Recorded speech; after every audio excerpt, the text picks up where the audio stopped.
Una IA salvaje que te manipule subliminalmente, que explote las vulnerabilidades de menores, de gente con discapacidad, de gente analfabetos digitales, que les explote y tal, pues hombre, yo no quiero vivir en ese país. Vamos a prohibir utilizar IA en estos ámbitos. Ignasi Belda actualmente es el director general de la Agencia Española de Supervisión de la Inteligencia Artificial, AESIA. Ingeniero informático, con doctorados en Inteligencia Artificial y Derecho de la Tecnología. Ha fundado varias startups innovadoras. Ha dirigido el Parc Scientific de Barcelona y ha recibido más de 25 premios internacionales. ¿Con qué presupuesto contáis? 5 millones de euros. A los españoles les va a costar 5 millones de euros al año la Agencia de Supervisión de la Inteligencia Artificial. El objetivo es que la agencia se autofinancie y que esto no cueste 5 millones a los españoles.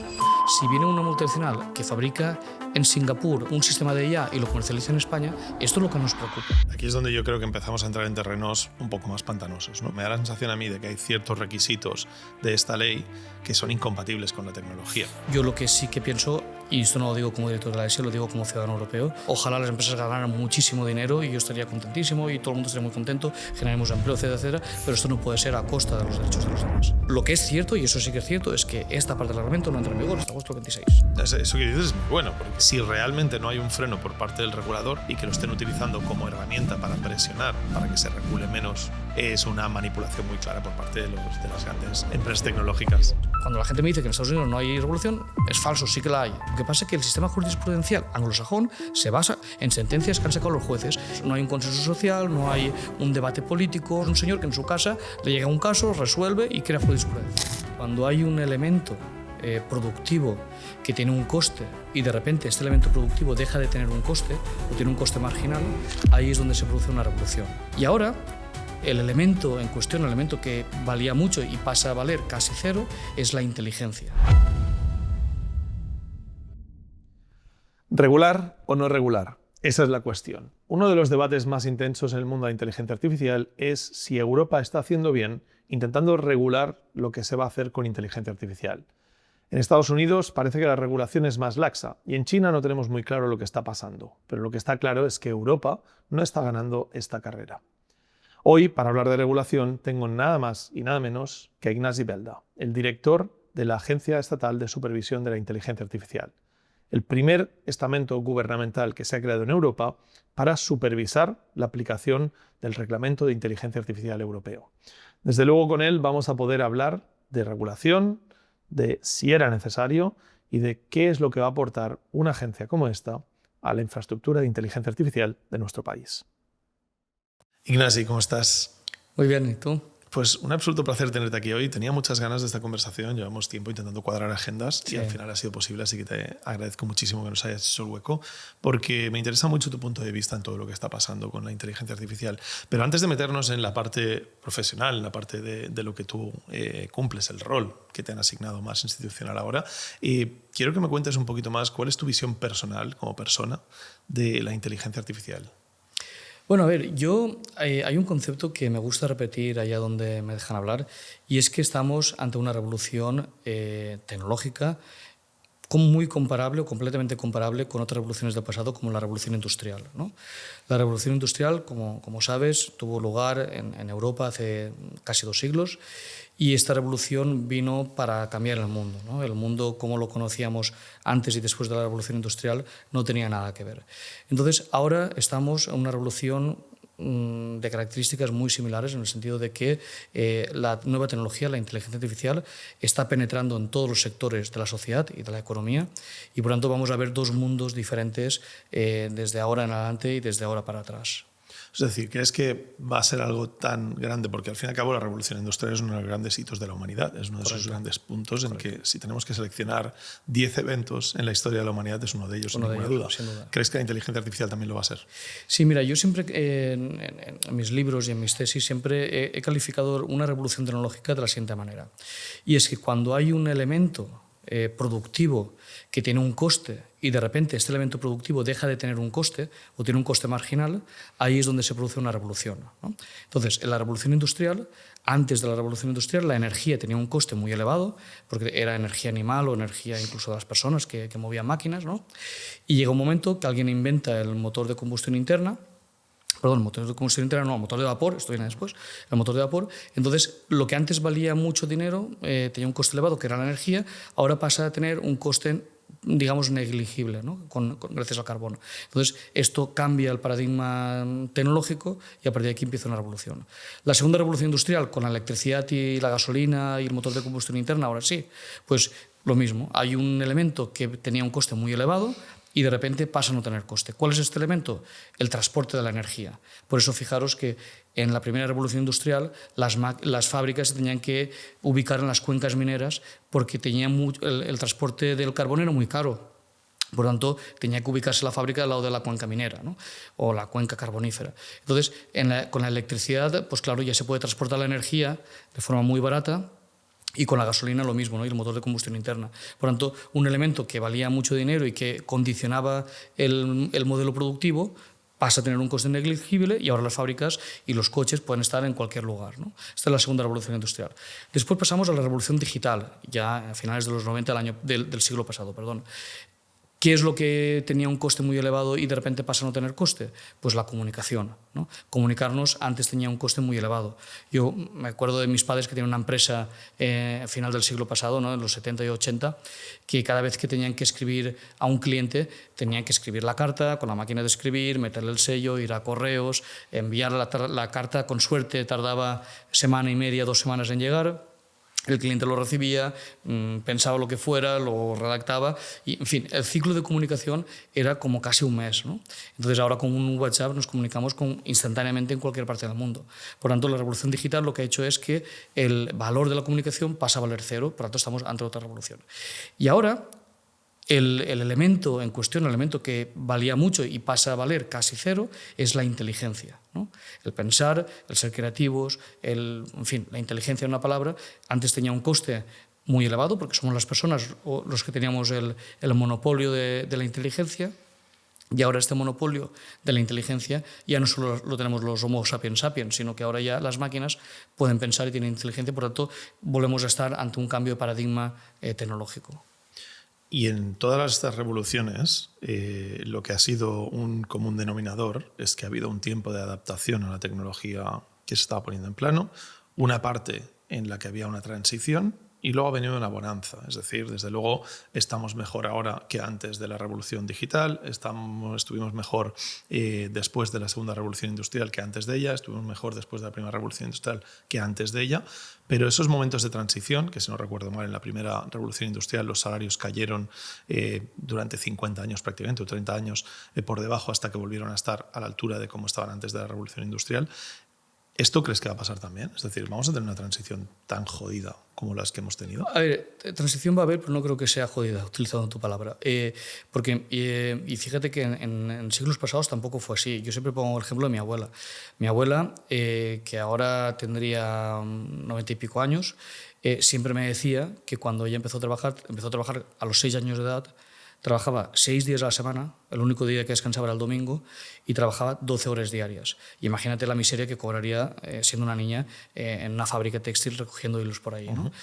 Gracias a la tecnificación de la economía española, el trabajo infantil, como bien sabes, pues ya no existe, hoy no hay niños en España trabajando, la edad mínima para trabajar son 16 años y con muchas salvaguardas, el horario que tenemos ahora se está hablando ya de las 37 horas, ¿verdad? Pues son 40, y los salarios, pues bueno, hay un salario mínimo interprofesional que en fin, que nada tiene que ver con los salarios que se cobraban en España hace 100 años. Por tanto, no era la revolución industrial en aquel momento, desde mi punto de vista y con esta experiencia familiar, veo que benefició e impactó muy positivamente a la sociedad española. Y lo mismo pienso que va a suceder ahora. Fíjate. Sin duda, en este aspecto las revoluciones siempre han ido mejor y por eso digo que hay una época de bonanza, pero la transición, desde luego esa persona que estaba cosiendo y aparecieron máquinas y dejó de poder coser, dejó de tener trabajo cosiendo. En Inglaterra pasaron de 250.000 tejedores a menos de 50.000 tejedores en cuestión de años. Es decir, hay una transición, sin duda, sí, que hay un impacto. Sí, desde luego que hay una transición, pero fíjate que es que esto es mirar solo una parte de la moneda, pues que hay la otra parte, ¿no? Y esto, aquí siempre me remito a Schumpeter, ¿no? Schumpeter era un economista, filósofo de hace un siglo y medio, que lo que decía él bautizó o acuñó el término de la destrucción creativa. Es cierto que desaparecieron en la Inglaterra industrial, Manchester, etcétera, centenares de miles de puestos de trabajo, pero nacieron otros, ¿no? Entonces, claro, ver el impacto con los puestos que desaparecen es solo ver media tortilla, porque la otra media es los que se han creado, ¿no? Que se han creado no en el sector industrial, sino en otros sectores como turismo, servicios. Claro, etcétera. el único problema es la velocidad de destrucción versus la velocidad de creación y el tiempo que tiene la gente para adaptarse, ¿no? Entonces, cuando evidentemente a día de hoy hay más gente empleada de la que había antes de la revolución industrial, no hay ninguna duda en eso, y que ninguna otra revolución anterior. De hecho, es más, en la época de la revolución digital, con el aparecimiento de Internet, en los primeros años, con la burbuja de las .com y todo esto, se eliminaron 2 millones de empleos, pero se generaron otros 3,4 millones de empleos, con lo cual básicamente hubo un surplus positivo. Claro. Pero en la revolución de la inteligencia artificial estamos ante una cosa que no hemos vivido hasta ahora, y es que la IA no solo hace que la gente trabaje mejor, sino que más parecido a lo que pasó en la revolución industrial y en la época de la energía, nos encontramos en que la IA sustituye trabajos, y en este caso no es solo algunos trabajos, sino que toca de una forma muy transversal a muchos trabajos, con lo cual no estoy seguro, y como dices tú a Russell, no estoy seguro de que podamos comparar bien la revolución de la inteligencia artificial con las anteriores revoluciones tecnológicas que hemos vivido, que son las únicas que hemos vivido y con lo cual los únicos ejemplos que tenemos. Pero te veo optimista, ¿no? Te veo que tú crees que esto va a ir mucho mejor. Eso es. No, a ver, yo no tengo la bola de cristal, ya me gustaría, pero no la tengo. Pero soy tecno-optimista, ¿eh? Y las revoluciones anteriores también destruyeron mucho empleo, también sustituyeron muchas personas. Y mira, justamente el otro día una persona me enseñó una foto tomada en el mismo punto de la Quinta Avenida en Nueva York. No sé si has visto esta foto porque parece que es muy famosa y yo no la había visto hace una semana. Y la foto, por si alguien no la ha visto, se trata de la Quinta Avenida en el año 1900 y la misma foto, en el mismo punto, en 1913, con 13 años de diferencia. En la primera foto está lleno de carruajes y solo había un automóvil. En la segunda está lleno de automóviles y solo hay un carruaje, ¿no? Esto pasó en 13 años. En 13 años, al menos en Estados Unidos, la revolución ya fue total, ¿no? Pasaron de 99% de carruajes a caballo y en 13 años a justo lo contrario, ¿no? Entonces, claro, ahora en vez de 13 años pues serán 13 meses, no sé, y tenemos que ir más rápido, eso es cierto, pero también tenemos mucha más tecnología, muchas más herramientas y mucho más conocimiento sobre todo que hace 100 años. ¿Y socialmente estamos preparados para gestionar algo así en 13 meses o en 2 años? 13 meses no creo que sea, porque 13 meses ya han pasado desde 5 años, digamos, 5 años. Hombre, yo pienso que sí, y sin ir más lejos, nuestro gobierno está trabajando muy activamente creando políticas en esta materia precisamente para ser los primeros de Europa en este ámbito. Pues si quieres hablamos de todo Sí, esto. de hecho yo creo que eso es lo que quizá más nos puede aportar hoy y es esa visión que tú tienes, ¿no? Porque al fin y al cabo, desde luego, si en España hemos sido algo los primeros, ha sido creando una agencia, como es la Agencia Estatal de la Inteligencia Artificial, la ESIA, la cual tú estás al frente. Cuéntanos, ¿qué es la ESIA? A ver, la ESIA tiene un nombre que es bastante autoexplicativo, ¿no? Y yo siempre me gusta empezar por aquí para subrayar a qué nos dedicamos, porque es la Agencia Española de Supervisión de Inteligencia Artificial, ¿no? ¿Qué significa? A ver, como seguramente ya sabéis, porque ya he hablado en anteriores ocasiones en este podcast, hay un reglamento de inteligencia artificial europeo que entró en vigor en agosto del 24 y lo que nos dice Europa es que hay que supervisar que todo el mundo cumpla con este reglamento y para esto se crea la agencia. Es decir, hacemos más cosas que sí que después te explico, pero el pilar fundamental sobre lo cual pivota toda la agencia es la supervisión, ¿no? ¿Y qué supervisamos? Pues que se cumpla el reglamento en España, ¿no? Y de aquí el nombre, ¿no? Que tenga esta S de supervisión. Claro, en este caso vosotros os habéis adelantado como gobierno a crear una agencia de control. ¿Podemos llamarla agencia de control? Bueno, yo diría supervisión, porque no se controla nada, vale. Se supervisa que se cumpla el reglamento. Agencia de supervisión y nos hemos adelantado por delante de Europa, ¿no? Pero para entender muy bien qué es lo que tiene que hacer la ESIA en este caso, deberíamos quizá entender un poquito más o sentar las bases sobre lo que es el AI Act, ¿no? El reglamento europeo. Cuéntanos de forma resumida, porque es bastante complejo, en qué basa el AI Act y qué es lo que supone que regula o que controla. Sí, a ver, el reglamento de inteligencia artificial, a nosotros nos gusta llamarlo RIA, no ya los siglas en inglés, sino en español. El RIA o reglamento de inteligencia artificial lo primero que digo es que es un reglamento de producto. No es un reglamento que vaya a regular la tecnología como tal. Es decir, no va a fijarse si utilizamos, qué sé yo, redes neuronales o computación evolutiva o tecnologías cuánticas. No, esto me da igual. Es un reglamento de producto. Por tanto, va a regular aquellos productos que contengan inteligencia artificial. ¿Vale? Eso es lo primero que uno tiene que saber cuando va a leerse el reglamento. ¿Vale?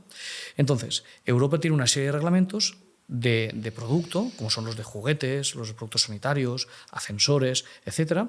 Y son productos de protección al consumidor. Por lo tanto, insisto, no es un reglamento que vaya a regular la tecnología y a decir al ingeniero cómo tiene que hacer su tecnología. No, nada de esto, sino que es un reglamento que va a proteger los derechos del consumidor.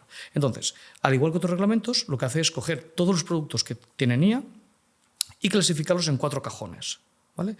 Primero, los de riesgos inasumibles, o sea, aquello que el legislador piensa que hay consenso social, y ahora citaré algunos casos para que veas que realmente sí que hay consenso social, donde vamos a prohibir utilizar IA en estos ámbitos. ¿Vale? ¿Cuáles son?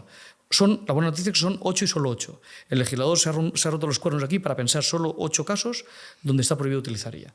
Primero, manipulación subliminal. Esto ya estaba prohibido, ya lo sabemos, pero con IA aún más. ¿Vale?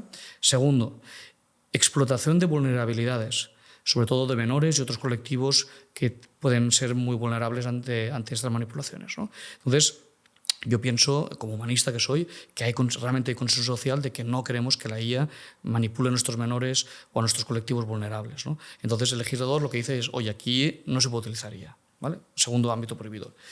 Tercero, no sé, policía predictiva. Seguro que muchos de nuestros oyentes han visto la película aquella de Spielberg y con Tom Cruise, etcétera, Minority Report. Allí se ilustra muy bien qué es la policía predictiva.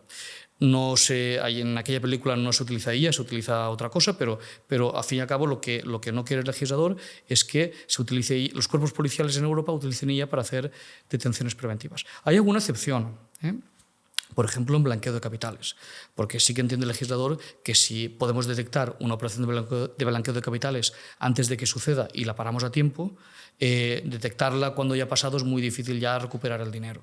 Entonces, en estos casos sí que se puede utilizar la IA, pero es una de las poquísimas excepciones que existe. Otra es, por ejemplo, narcotráfico, ¿no? Para la inspección de aduanas. O sea, en este caso, básicamente, hay un cajón que son las cosas que nadie quiere que pasen y con lo cual este reglamento se supone que prohíbe utilizar la IA para hacer esas cosas. Sí. Perfecto. No voy a citar las 8, pero si a alguien le interesa puede ir al reglamento. Pero yo creo que en este no nos vamos a discutir nadie, porque eso al fin y al cabo son cosas que son de perogrullo, que nadie quiere que pasen. Lo que pasa que muchas veces las cosas no son tan binarias, en el sentido que tú lo pones sobre el papel, pero eso tiene efectos secundarios en otras cosas. Pero eso es. Por eso la Comisión Europea acaba de sacar una guía, en febrero sacó una guía de 140 páginas donde pone ejemplos y contraejemplos de las excepciones y tal, porque nunca es tan binario. Yo lo explico de forma muy binaria para que se entienda, pero evidentemente el reglamento tiene 450 páginas y hay más matices. Ese es el riesgo inasumible. Inasumible, por lo tanto prohibido. Luego tenemos otros 3 cajones más. Sí. Segundo, alto riesgo. ¿Vale? Y simplificando. De nuevo, me permitiréis que haga esta simplificación porque no voy a hacer aquí una clase magistral de 3 horas del reglamento, ¿no? Pero el alto riesgo es principalmente todas aquellas aplicaciones de la IA que puedan impactar en derechos fundamentales de las personas. ¿Vale? La Unión Europea tiene una Carta de Derechos Fundamentales, que son 50 y pico, nunca me acuerdo el número, 53, 54, algo así, derechos fundamentales, que son, pues yo que sé, el derecho a la vida, el derecho a la no discriminación, no sé, hay 50 y pico, ¿vale? Entonces, siempre que haya una inteligencia artificial que pueda impactar en alguno de estos derechos, estamos en alto riesgo. No significa que esté prohibida, al contrario, está permitida, pero estamos en alto riesgo y por lo tanto tenemos que controlar muy bien que las cosas se hacen bien, ¿vale? ¿Y qué significa controlar? Pues bueno, significa que el que fabrique, el que desarrolle o el que use un sistema de IA en alto riesgo tiene que asegurarse de que no hay sesgos, tiene que asegurarse de que hay transparencia, es decir, que si el usuario le pide explicaciones al sistema, que el sistema se les pueda ofrecer. ¿Por qué me has diagnosticado un cáncer? ¿Por qué me has denegado la hipoteca? ¿Por qué lo que sea? Pues que el sistema le pueda ofrecer, le pueda dar estas explicaciones, ¿no? Claro, aquí es donde yo creo que empezamos a entrar en terrenos un poco más pantanosos, ¿no? Porque precisamente tenemos un problema muy grave y es que la IA no es algo determinista, con lo cual hay ciertos, o me da la sensación a mí de que hay ciertos requisitos de esta ley que son incompatibles con la tecnología. Es decir, que básicamente nosotros podemos pedirle a una IA que nos explique por qué ha llegado a tomar una decisión, pero llegará un punto en que el beneficio de que esa IA pueda llegar a encontrar el plegamiento de las proteínas en cadenas de aminoácidos, como hace AlphaFold, que pueda ser incomprensible para la mente humana. Y ahí tendremos que encontrarnos, y ya llegaremos al puente ya cruzaremos el puente cuando lleguemos, a que llegamos a aceptar que hay cosas que por mucho que la IA nos explique no vamos a entender. Y a partir de ahí se pone un poco complicado. Y cada vez que yo hablo con un científico y hablamos del AI Act, etcétera, una de las cosas que me pone en la mesa es decir que hay cosas que simplemente tecnológicamente la IA no puede cumplir con lo que estos señores nos están pidiendo. ¿Crees que esta ley ha habido partes en las que ha habido poco aporte técnico para poder decidir una serie de regulaciones que igual simplemente no son válidas para esta tecnología? No, sí que ha habido mucho aporte técnico y además conozco personas que a nivel técnico han estado trabajando junto con el legislador, pero es que además, claro, el ejemplo que tú me pones del AlphaFold, que conozco muy bien porque mi primera tesis doctoral iba sobre ese tema, justo impacta. Fíjate, que el AlphaFold pueda determinar el plegamiento de una proteína, esto no es alto riesgo, esto es riesgo nulo o riesgo inexistente. Por tanto, ahí, si el sistema no es capaz de explicarme cómo lo ha plegado, me da igual. Me da igual. Es decir, solo le vamos a exigir esa explicabilidad a aquellos que supongan uso en riesgos de esos derechos fundamentales de la gente. Eso es. Pero si un banco utiliza IA para asignar crédito hipotecario, pues hombre, el consumidor pienso que tiene derecho a pedir explicaciones si le deniegan la hipoteca, ¿no? Y preferimos que no se use IA antes de que se use una IA teóricamente mejor para la sociedad, pero que no sea explicativa en esos campos concretos. Que la empresa, en este caso un banco, puede utilizar lo que quiera. Por lo tanto, el legislador no le dice que utilice IA o que la deje utilizar. Al contrario, yo ya he hablado con muchas empresas que están haciendo sistemas autoexplicables, incluso LLMs, que me encantan cuando me lo explican. Por ejemplo, el otro día, no citas la empresa porque es igual, pero una empresa me estaba diciendo que está creando un LLM para explicar cómo funciona su LLM, ¿no? O sea, que es brutal, porque uno toma decisiones y el otro explica el por qué. Pues, hombre, en este sentido, el reglamento está forzando la innovación. Por tanto, cuando siempre oigo a gente que me dice, no, es que el reglamento va a vetar la innovación, digo, pues no, mira, aquí tienes un ejemplo en donde la estimula, porque esto va a ser así por ley. Por tanto, las empresas van a tener que romper los cuernos, van a tener que hacer mucha investigación y más para que pueda ser la IA explicable. O por la misma regla de tres, esa empresa ha tenido que destinar dinero, tiempo y recursos en hacer algo que de otra forma no hubiese necesitado y que podía haber dedicado a otras áreas que podían haber evolucionado en otras direcciones. A ver, lo puedes ver así, pero yo pienso que el consumidor tiene un derecho, el ciudadano tiene un derecho que no le podemos denegar.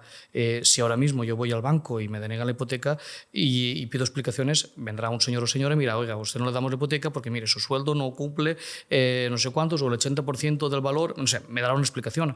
Y yo como ciudadano tengo este derecho. Entonces, aquí hay una confrontación de derechos, ¿no? El derecho ciudadano contra el derecho justamente que tú decías de la empresa, que no sé si es un derecho exactamente en términos jurídicos, pero de que es que si no me gasto el dinero dando explicaciones a mis clientes, me lo gastaré en ser más competitivo.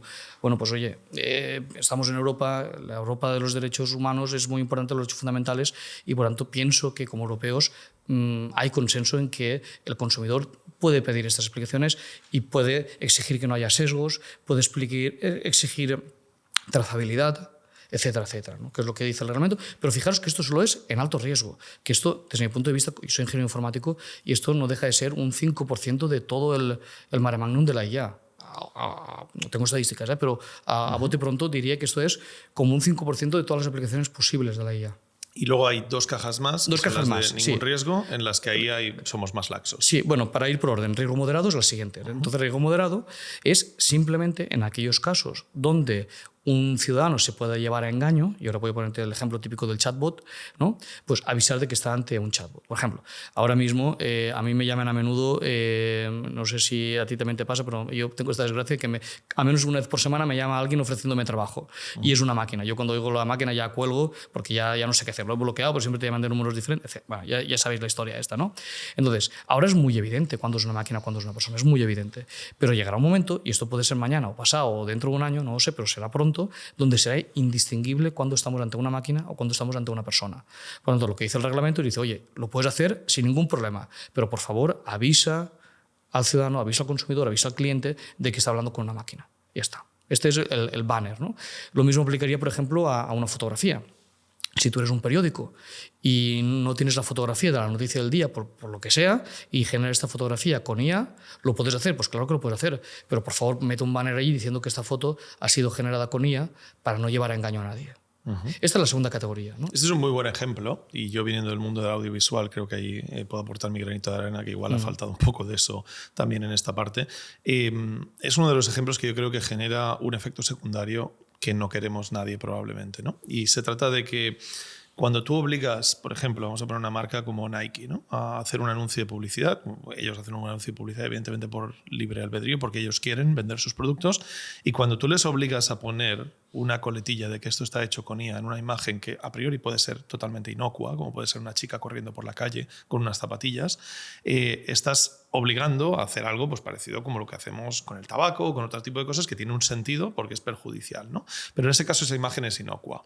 Entonces, ¿qué es lo que sucede aquí? Que lo primero que haces es que pueda generar un rechazo en el consumidor el hecho de que esa compañía utilice inteligencia artificial. Y por eso está exceptuado la ley. En ese está caso, exceptuado en la ese ley. caso no haría falta. Sí. ¿En qué caso está exceptuado en la ley? A ver, hay una lista muy larga de casos donde se exceptúan. Por ejemplo, en casos donde es muy evidente, por ejemplo, los típicos vídeos de satíricos, de sátira política, esos seguramente haría falta ver caso por caso, porque esto es complicado y hay que hacer, incluso aquí un juez debería decidir en qué casos sí o en casos no. Pero en estos casos donde hay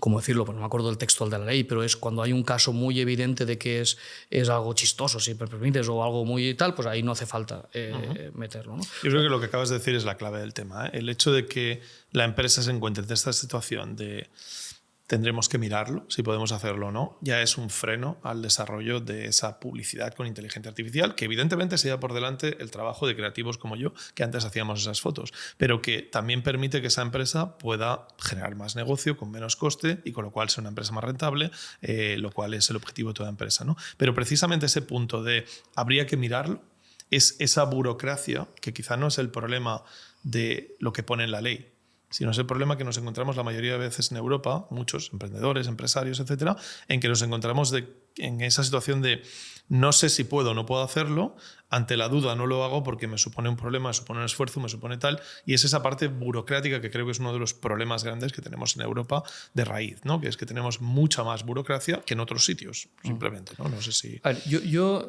estoy parcialmente en desacuerdo con lo que dices y intento ser ordenado con los argumentos que vas poniendo sobre la mesa porque hay muchos.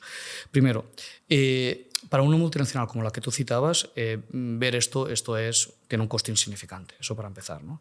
Tú me puedes decir, no, pues que para la pequeña empresa, de acuerdo, vale, la pequeña empresa pues ya el coste ya empieza a no ser significante. Pero cuando defiendo el reglamento de inteligencia artificial, y piensa que no lo he hecho yo, o sea, yo llego ahora a este juego, ¿no? O sea, que yo he llegado aquí, me viene una ley, me la estudio y me dedico a supervisarla, porque yo no he elaborado la ley. Pero cuando la defiendo, además de forma convencida, lo que digo es que las empresas tienen todo el derecho del mundo a ganar dinero, pero no a costa de engañar a la gente, no a costa del consumidor, no a costa del ciudadano. Por tanto, si un periódico quiere utilizar una foto con IA, pues claro que lo puedo utilizar, pero por favor no engañes a nadie, y supongo que tampoco es la intención del periódico querer engañar a nadie, y avisa que esto es está hecho con IA, ya está. O lo mismo con lo del chatbot, ¿no? La atención telefónica es que es muchos más sufrimos. Preocupante, quizá, ¿no? Es sí. Donde el hecho de que una empresa que quizá, porque claro, desconozco un poco cuál es la aplicación de la ley, pero si jugamos todos con las mismas reglas del juego, todo bien, pero en el momento que una empresa exterior, una empresa externa, americana, china, pueda trabajar de una forma distinta, entonces ahí nos pone una situación de descompetencia. Entiendo que la ley aplica igual. Claro. Si trabajan en España con un cliente español, tienen que notificar que ese chatbot está hecho con inteligencia artificial. Además, hay un tema que los americanos muchas veces olvidan, y yo no me canso de recordarlo, y es que es cierto que nosotros tenemos una ley y los americanos no, ¿vale? Pero yo como ciudadano europeo, yo prefiero que alguien me marque el terreno de juego para saber si estoy jugando fútbol, a golf o a lo que sea. Porque los americanos no tienen el terreno de juego marcado. Y alguno dice, no, es que mejor la libertad de empresa, muy bien. Sí, pero después se liará en algún momento, porque en algún momento se va a liar, vendrá un juez que puede ser de distrito de un county y te pone una multa de 1.000 millones o tal. Y dices, bueno, pues que no sabía. La inseguridad jurídica que se crea en una legislación del tipo anglosajón como la americana, donde se basa más en jurisprudencia que en legislación, para mí esto es lo peor, porque esto sí que genera inseguridad jurídica a las empresas. Ahí sí que se frenan muchas iniciativas desde ese punto de vista, porque es donde pues, cuando lo vea un juez no sabemos qué va a pasar. En cambio aquí sí, aquí hay una ley con unas guías, con canales para preguntar dudas que yo me dedico, la agencia se dedica a contestar dudas. Ahora estamos a un ritmo de unas 12, 15 semanales que nos llegan por registro y contestamos. Y esto ya digamos, va por registro, esto es firme, ¿no? En cambio, en Estados Unidos no tienes esta seguridad jurídica que nosotros sí que ofrecemos. Y en cambio, Meta, Apple, dice que no despliega ciertas herramientas de inteligencia artificial en Europa por culpa de la inseguridad jurídica que le supone estar en Europa. Bueno, esto es su opinión, pero yo te aseguro que recibo consultas cada semana, como decía antes, y son consultas muy legítimas. Oye, en este caso, mi caso concreto, mira, pasa esto, tal, y además son confidenciales, o sea que ahí Son como las consultas vinculantes de la EAT, ¿no? Entiendo más o menos, otra fórmula jurídica, pero más o menos es el mismo concepto, exacto. Entonces, me ponen el caso y mira, pues aquí hay que hacer esto, aquí no sé cuánto es lo otro, ¿no? Y esto sí que ofrece seguridad jurídica a las empresas. Pero ¿no crees que vamos a llamarle el gobierno, vamos a llamarle el regulador, como queréis llamaros o definiros, desde ahí decís que vosotros estáis, gracias a lo que estáis haciendo, aportando más seguridad jurídica, más facilidades, es mejor para todos, y en cambio desde la empresa privada vienen y te dicen que la situación es mucho mejor en Estados Unidos que aquí, y lo podemos ver de todas las formas que tú quieras. Lo podemos ver con esas empresas que no están desplegando en Europa por fáctico, es decir, Apple AI no ha llegado a Europa, Meta ha llegado tardísimo a Europa y Microsoft está llegando también tarde en muchas cosas en Europa, y lo mismo incluso Sam Altman de OpenAI ha dicho que puede haber cosas de OpenAI que no se puedan desplegar en Europa, ¿no? Ellos mismos están diciendo no podemos desplegar en Europa lo que querríamos desplegar, y por otro lado vemos que a nivel global tan solo un 6% de la inversión mundial en inteligencia artificial se está haciendo en Europa.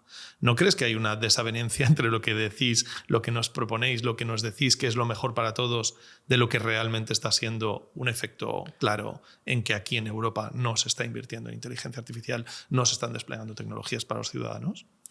A ver, yo lo que haga una empresa concreta, claro, no puedo valorarlo, ¿no? Porque no estoy en la cabeza de aquella persona ni de aquella empresa y no sé qué es lo que piensa, ¿no? Porque pueden haber muchos motivos y no puedo valorarlos todos porque, insisto, no estoy en la dinámica de aquella empresa. Yo lo que sí que pienso, y esto no lo digo como director de la ESI, lo digo como ciudadano europeo, es que los derechos de las personas europeas, idealmente en el mundo, pero como nosotros no podemos regularlo, nos tenemos que ceñir a Europa. Los derechos de los ciudadanos son lo más importante, y lo que no podemos permitir es que una multinacional, por muy simpática que nos caiga y por muy amables que seamos ante las multinacionales, pues gane dinero a costa de vulnerar derechos fundamentales de los ciudadanos.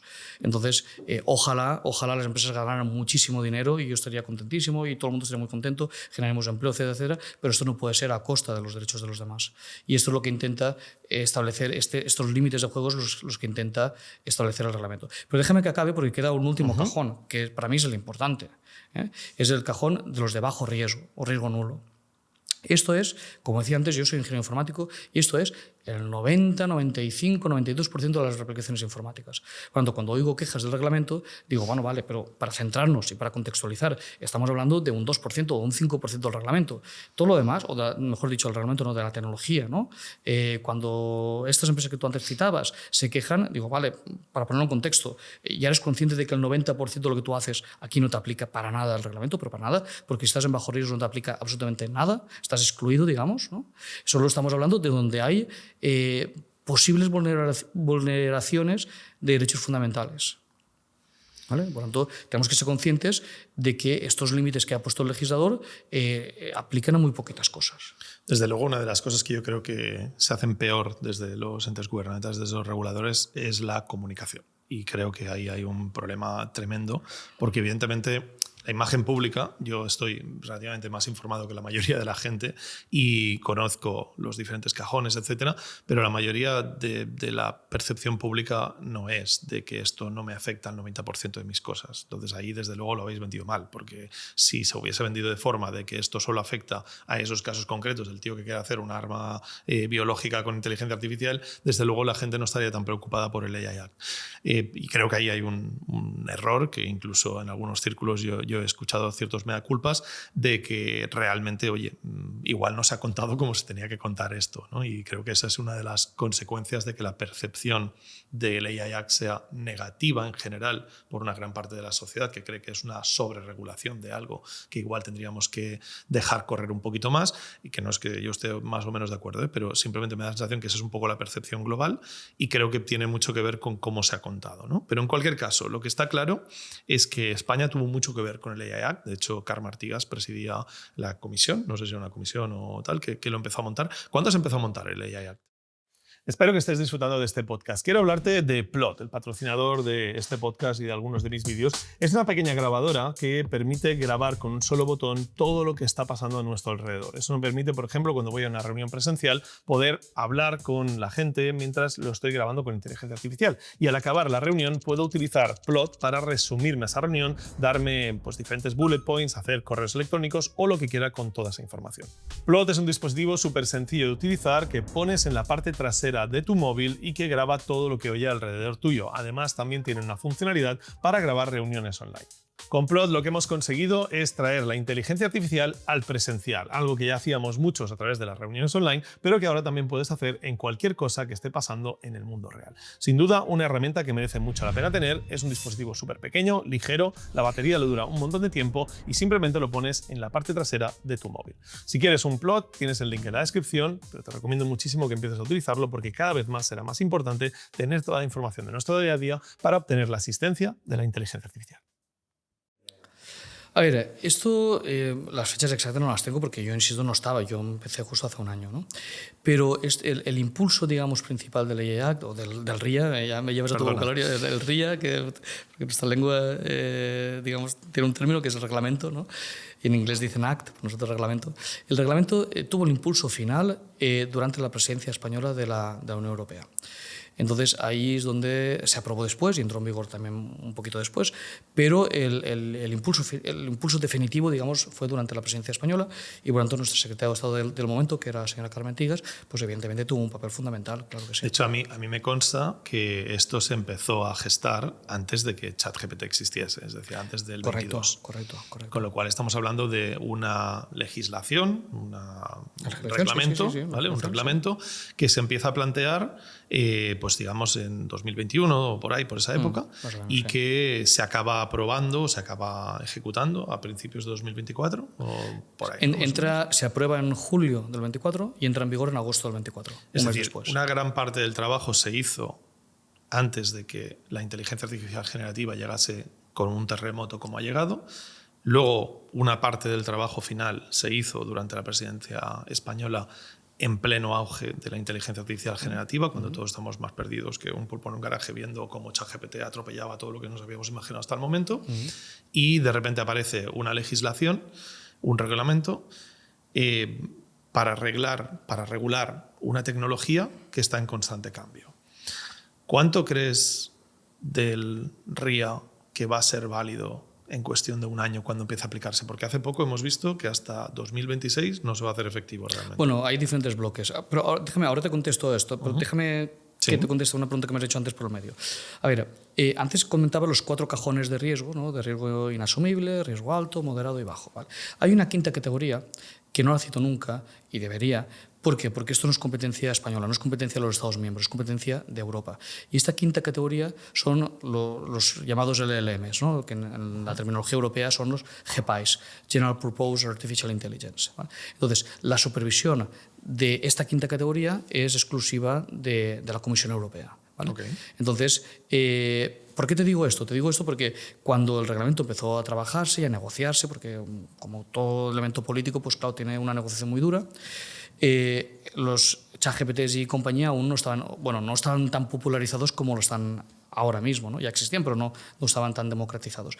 Entonces, la legislación se hizo sin tener en cuenta esto. Y cuando de repente todo esto eclosionó y explotó y se democratizó y, en fin, ya sabéis la historia, ¿no? Pues se tuvo que poner un capítulo nuevo en el reglamento para regular este quinto cajón, que son los grandes modelos de lenguaje, ¿no? Los general purpose. Entonces, eso explica por qué desde las agencias nacionales o de los departamentos nacionales no se supervisa esta categoría, sino que se supervisa Europa porque fue casi como un parche que se le puso al reglamento para que cuando naciera el reglamento no estuviera ya obsoleto de salida, ¿no?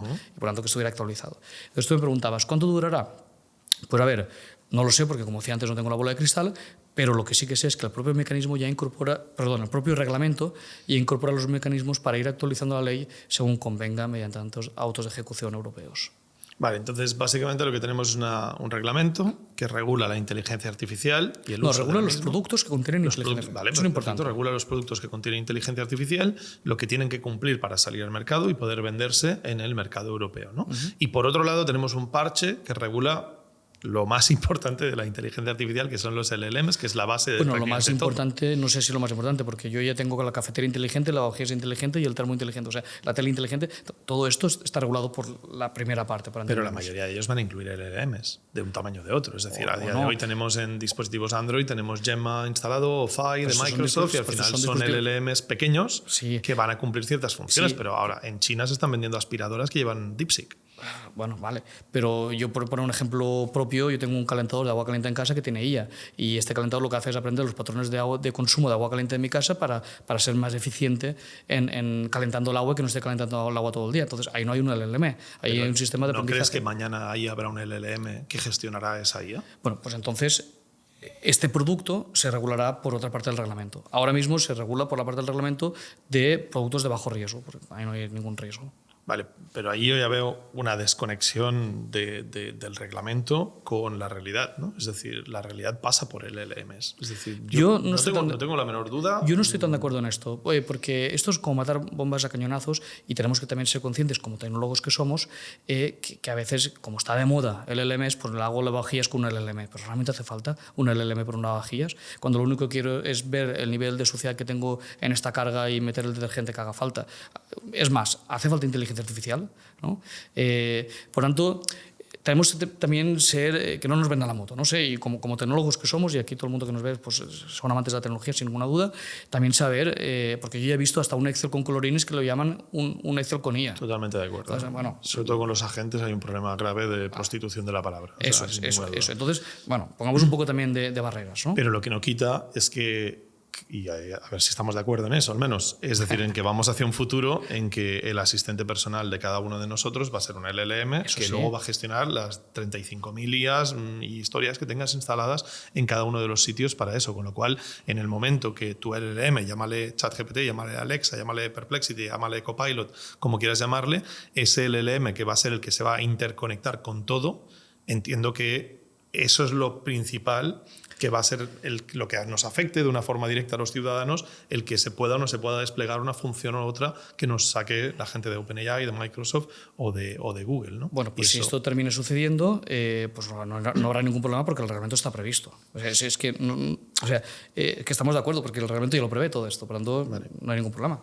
Vale, bueno, aún así me sorprende que, y no deja de chocarme, y que no creo que pudiese haberlo hecho mucho mejor, ¿eh? Es decir, yo creo que el planteamiento era bueno, no te puedes esperar a que las cosas acaben de desarrollarse para luego regular, tienes que ir regulando sobre la marcha, pero sí que me da la sensación de que igual habría que replantear un replanteamiento del RIA porque evidentemente la situación ha cambiado mucho. Entonces el escenario es muy distinto de lo que era Sí, y pues no sé cuánto del RIA que tenemos realmente va a ser útil en 2026 cuando empiece a aplicarse. Este era el segundo tema que me has dicho, es verdad que me había olvidado. A ver, el reglamento del IA entró en vigor el agosto del 24 y tiene una entrada en vigor decalada en 3 años. ¿Vale?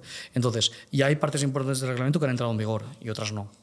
Una de las importantes que ha entrado en vigor son las prohibiciones, que entraron en vigor el 2 de febrero del 25. Correcto. A partir de ese día, en Europa ya están prohibidas las 8 aplicaciones que estas citaba antes, que he citado 3, ya están prohibidas, ¿no? Entonces, el siguiente hito importante, bueno, no, hay otros, pero uno que a mí me preocupa especialmente, porque me toca a mí directamente la supervisión, es los de alto riesgo. Los de alto riesgo entran en vigor en agosto del 26. A partir de esa fecha, todos los sistemas de alto riesgo que estén operando en Europa necesitan que sean certificados. Esto en agosto del año que viene. De 26, correcto. Vale, perfecto. Bien, al final lo que tenemos ahora mismo es un reglamento que nos ayuda a regular los productos, como habías dicho, y creo que el matiz es muy importante, que llevan inteligencia artificial y que tiene un parche, por otro lado, que gestiona la parte de los LLMs, pero que eso no depende ya de las agencias más locales, sino que depende directamente de la Comisión. Sí, porque se entiende que tiene un impacto más global en toda Europa. Correcto, y no tiene sentido regular un ChatGPT en España y en Malta, en ¿qué Italia pasa? de forma diferente, Claro, ¿no? ¿no? Claro. Entonces la Comisión Europea sí que va a regularlo de forma más centralizada. Perfecto. Y eso a día de hoy es el responsable de que cuando OpenAI lanza una función nueva en Estados Unidos, en España no llegue o en Europa no llegue hasta el cabo de X semanas porque se ponen de acuerdo con ellos de si eso está cumpliendo o no cumpliendo. A ver, yo no sé qué está pasando porque no estoy en estas negociaciones, porque no es mi negociado, pero es que esto no entra en vigor hasta el año 2026. O sea que no es eso la razón. Entonces, Hasta agosto del 2026 esto no entra en vigor, con lo cual, si no entran, pues no sé, por lanzar una hipótesis, pero no estoy en la cabeza de esta gente, pero a lo mejor es una herramienta de presión, o a lo mejor, no sé, no sé, o intereses comerciales, no sé. Pero lo que es cierto, y eso sí que es cierto, es que esta parte del reglamento no entra en vigor hasta agosto del 26. Eso que dices es muy bueno, porque el hecho de que ellos puedan estar utilizando, poniendo al ciudadano en contra del regulador, haciéndole que no tenga acceso a los caramelitos, por ejemplo, Deep Research, por ejemplo, Operator, etcétera, tipo de herramientas que no son muy útiles a todos y que no podemos acceder a ello, o el ejemplo más claro yo creo que es Apple Intelligence, que sería una cosa que se desplegaría de forma masiva entre la sociedad, y que no lo estén desplegando si realmente no hay un freno por parte del regulador y que lo estén utilizando como herramienta para presionar, para que se regule menos el año que viene cuando esto entre en vigor, es una manipulación muy clara por parte de las grandes. Bueno, esto no lo he dicho yo porque después me llevo palos. Esto no lo he dicho yo. Esto lo digo yo, pero me parece una teoría que es muy plausible y que no me sorprendería. Es decir, yo tampoco no es que te creas que creo que los grandes tecnólogos miran por el bien de la sociedad, ¿no? Pero desde luego no me sorprendería lo más mínimo que sea una medida de presión. Y con lo cual me parece interesante. Yo pensaba que ya había algún tipo. Supongo que su contraargumento sería: nos da miedo desplegar y que nos metan un puro como nos han metido a Google, a Meta, etcétera, por otro tipo de temas como privacidad, etcétera, donde, bueno, antes es que es otro tema, privacidad es otro tema y es también Correcto. un tema muy complejo, pero es que es otro tema. Pero es cierto que les han caído multas megamillonarias por cosas que igual ellos no creían que estuviesen haciendo mal, y con lo cual nos encontramos ese punto de inseguridad jurídica que ellos argumentan tener, ¿no? Y igual van por ahí los tiros. Pero en cualquier caso, sea por una cosa o por la otra, no es algo que a día de hoy haya una regulación que les obliga a pasar por unos filtros, porque hasta 2026, como has dicho, no entra en vigor eso. Eso es. Es más, para abundar en más detalles, ahora la Comisión Europea en pocas semanas tiene que lanzar el Code of Practice. El Code of Practice es un código buen uso de los LLMs. Este Code of Practice, que la Comisión Europea ha hecho un trabajo brutal, excelente, recogiendo inputs de todo el mundo. Claro, cuando tú abres un proceso de consulta pública, tienes los dos extremos. Desde el ciudadano que te dice, oye, por favor, pararlo porque las máquinas nos van a matar a todos, al contrario, ¿no? El que te dice, oye, como no paráis esto, os vais a cargar toda la industria, ¿no? O sea, tienes los dos extremos y por el medio, pues, infinitos matices. Entonces, la Comisión Europea ha hecho un trabajo brutal de recoger todo el espectro para incorporarlo en este Code of Practice con un proceso de negociación, con varios ciclos iterativos. Han hecho 4 ciclos iterativos y ahora muy pronto va a sacar el Code of Practice. Pues bueno, ¿dónde voy a llegar? Donde yo quiero llegar es que esto es potestativo, es decir, que si Meta, Google, Microsoft, quien sea, incorpora el Code of Practice es porque quieren, porque nadie lo obliga. Lo único que la Comisión Europea saca una guía, un código de buenas prácticas y dice, oye, mira, si haces esto, casi seguro que eres compliant con la normativa europea, pero puede ser que tú hagas otras cosas y que también seas compliant, ¿no? Entonces es una guía para facilitar la vida de las empresas. Lo digo porque ahora hay mucho ruido con este Code of Practice en muchos sentidos, porque claro, aquí ha participado todo el mundo y me gusta poner encima de la mesa que es una cosa potestativa, opcional. Vale, entonces volvemos a resumir un poquito. Tenemos ese AI Act en el que España participó de forma muy activa, sobre todo en el desarrollo final. Veremos cómo evoluciona y cómo madura este AI Act a medida que esto va cambiando, pero está cotejado dentro del RIA el que esto pueda evolucionar en base a cómo evoluciona la tecnología, porque solo regula el producto y no la tecnología en sí. Perfecto, entonces llegamos a que esto hay que aplicarlo, ¿no? A esto hay que bajarlo a tierra y hay que aplicarlo. Y es donde entra la ESIA. Es una agencia para controlar que se aplica el RIA de forma correcta en las empresas. Bueno, tú utilizas la palabra controlar ya varias veces. Perdón. Supervisar. Eso es subyacente. Supervisar que se aplica bien el RIA en las empresas dentro del territorio español. Sí, cada país ha utilizado su estrategia. Hay países, por ejemplo, que han cogido una agencia ya preexistente. Por ejemplo, en Italia han designado su agencia de ciberseguridad, que en España también tenemos otra. Pues ellos han designado su agencia de ciberseguridad y le han dado pues, competencias en IA. En Portugal han cogido su agencia de protección de datos y le han dado competencias de IA, ¿no? O sea, cada país un poco. Francia, por ejemplo, en Francia, según me llega de mis compañeros franceses, lo que han hecho es una comisión interministerial, es decir, han creado una nueva oficina, que es la oficina que se encarga de supervisar el reglamento, pero no tiene carácter jurídico propio, no tiene autoridad jurídica propia, ¿no? Sino que es una oficina de 5 ministerios, donde cada ministerio lleva a 10 personas y hay pues 10 de industria, 10 de ciencia, 10 de transformación digital, 10 de justicia, 10 de interior, en total 50 personas, y es que más o menos como nosotros, pero desde una oficina interministerial hacen la supervisión. En fin, te explico este rollo para decirte que cada país ha optado por su estrategia. En España, sobre todo, por la estrategia de una agencia específica creada ad hoc para esta supervisión. De hecho, es la primera de Europa. Es la primera en Europa, sí. Y con lo cual hemos sido pioneros en esto, en crear una agencia de supervisión. El control se me va a ir todo el rato, pero de supervisión de la inteligencia artificial. ¿Qué estructura tiene la ESI a día de hoy? Pues mira, es una estructura con 3 grandes bloques.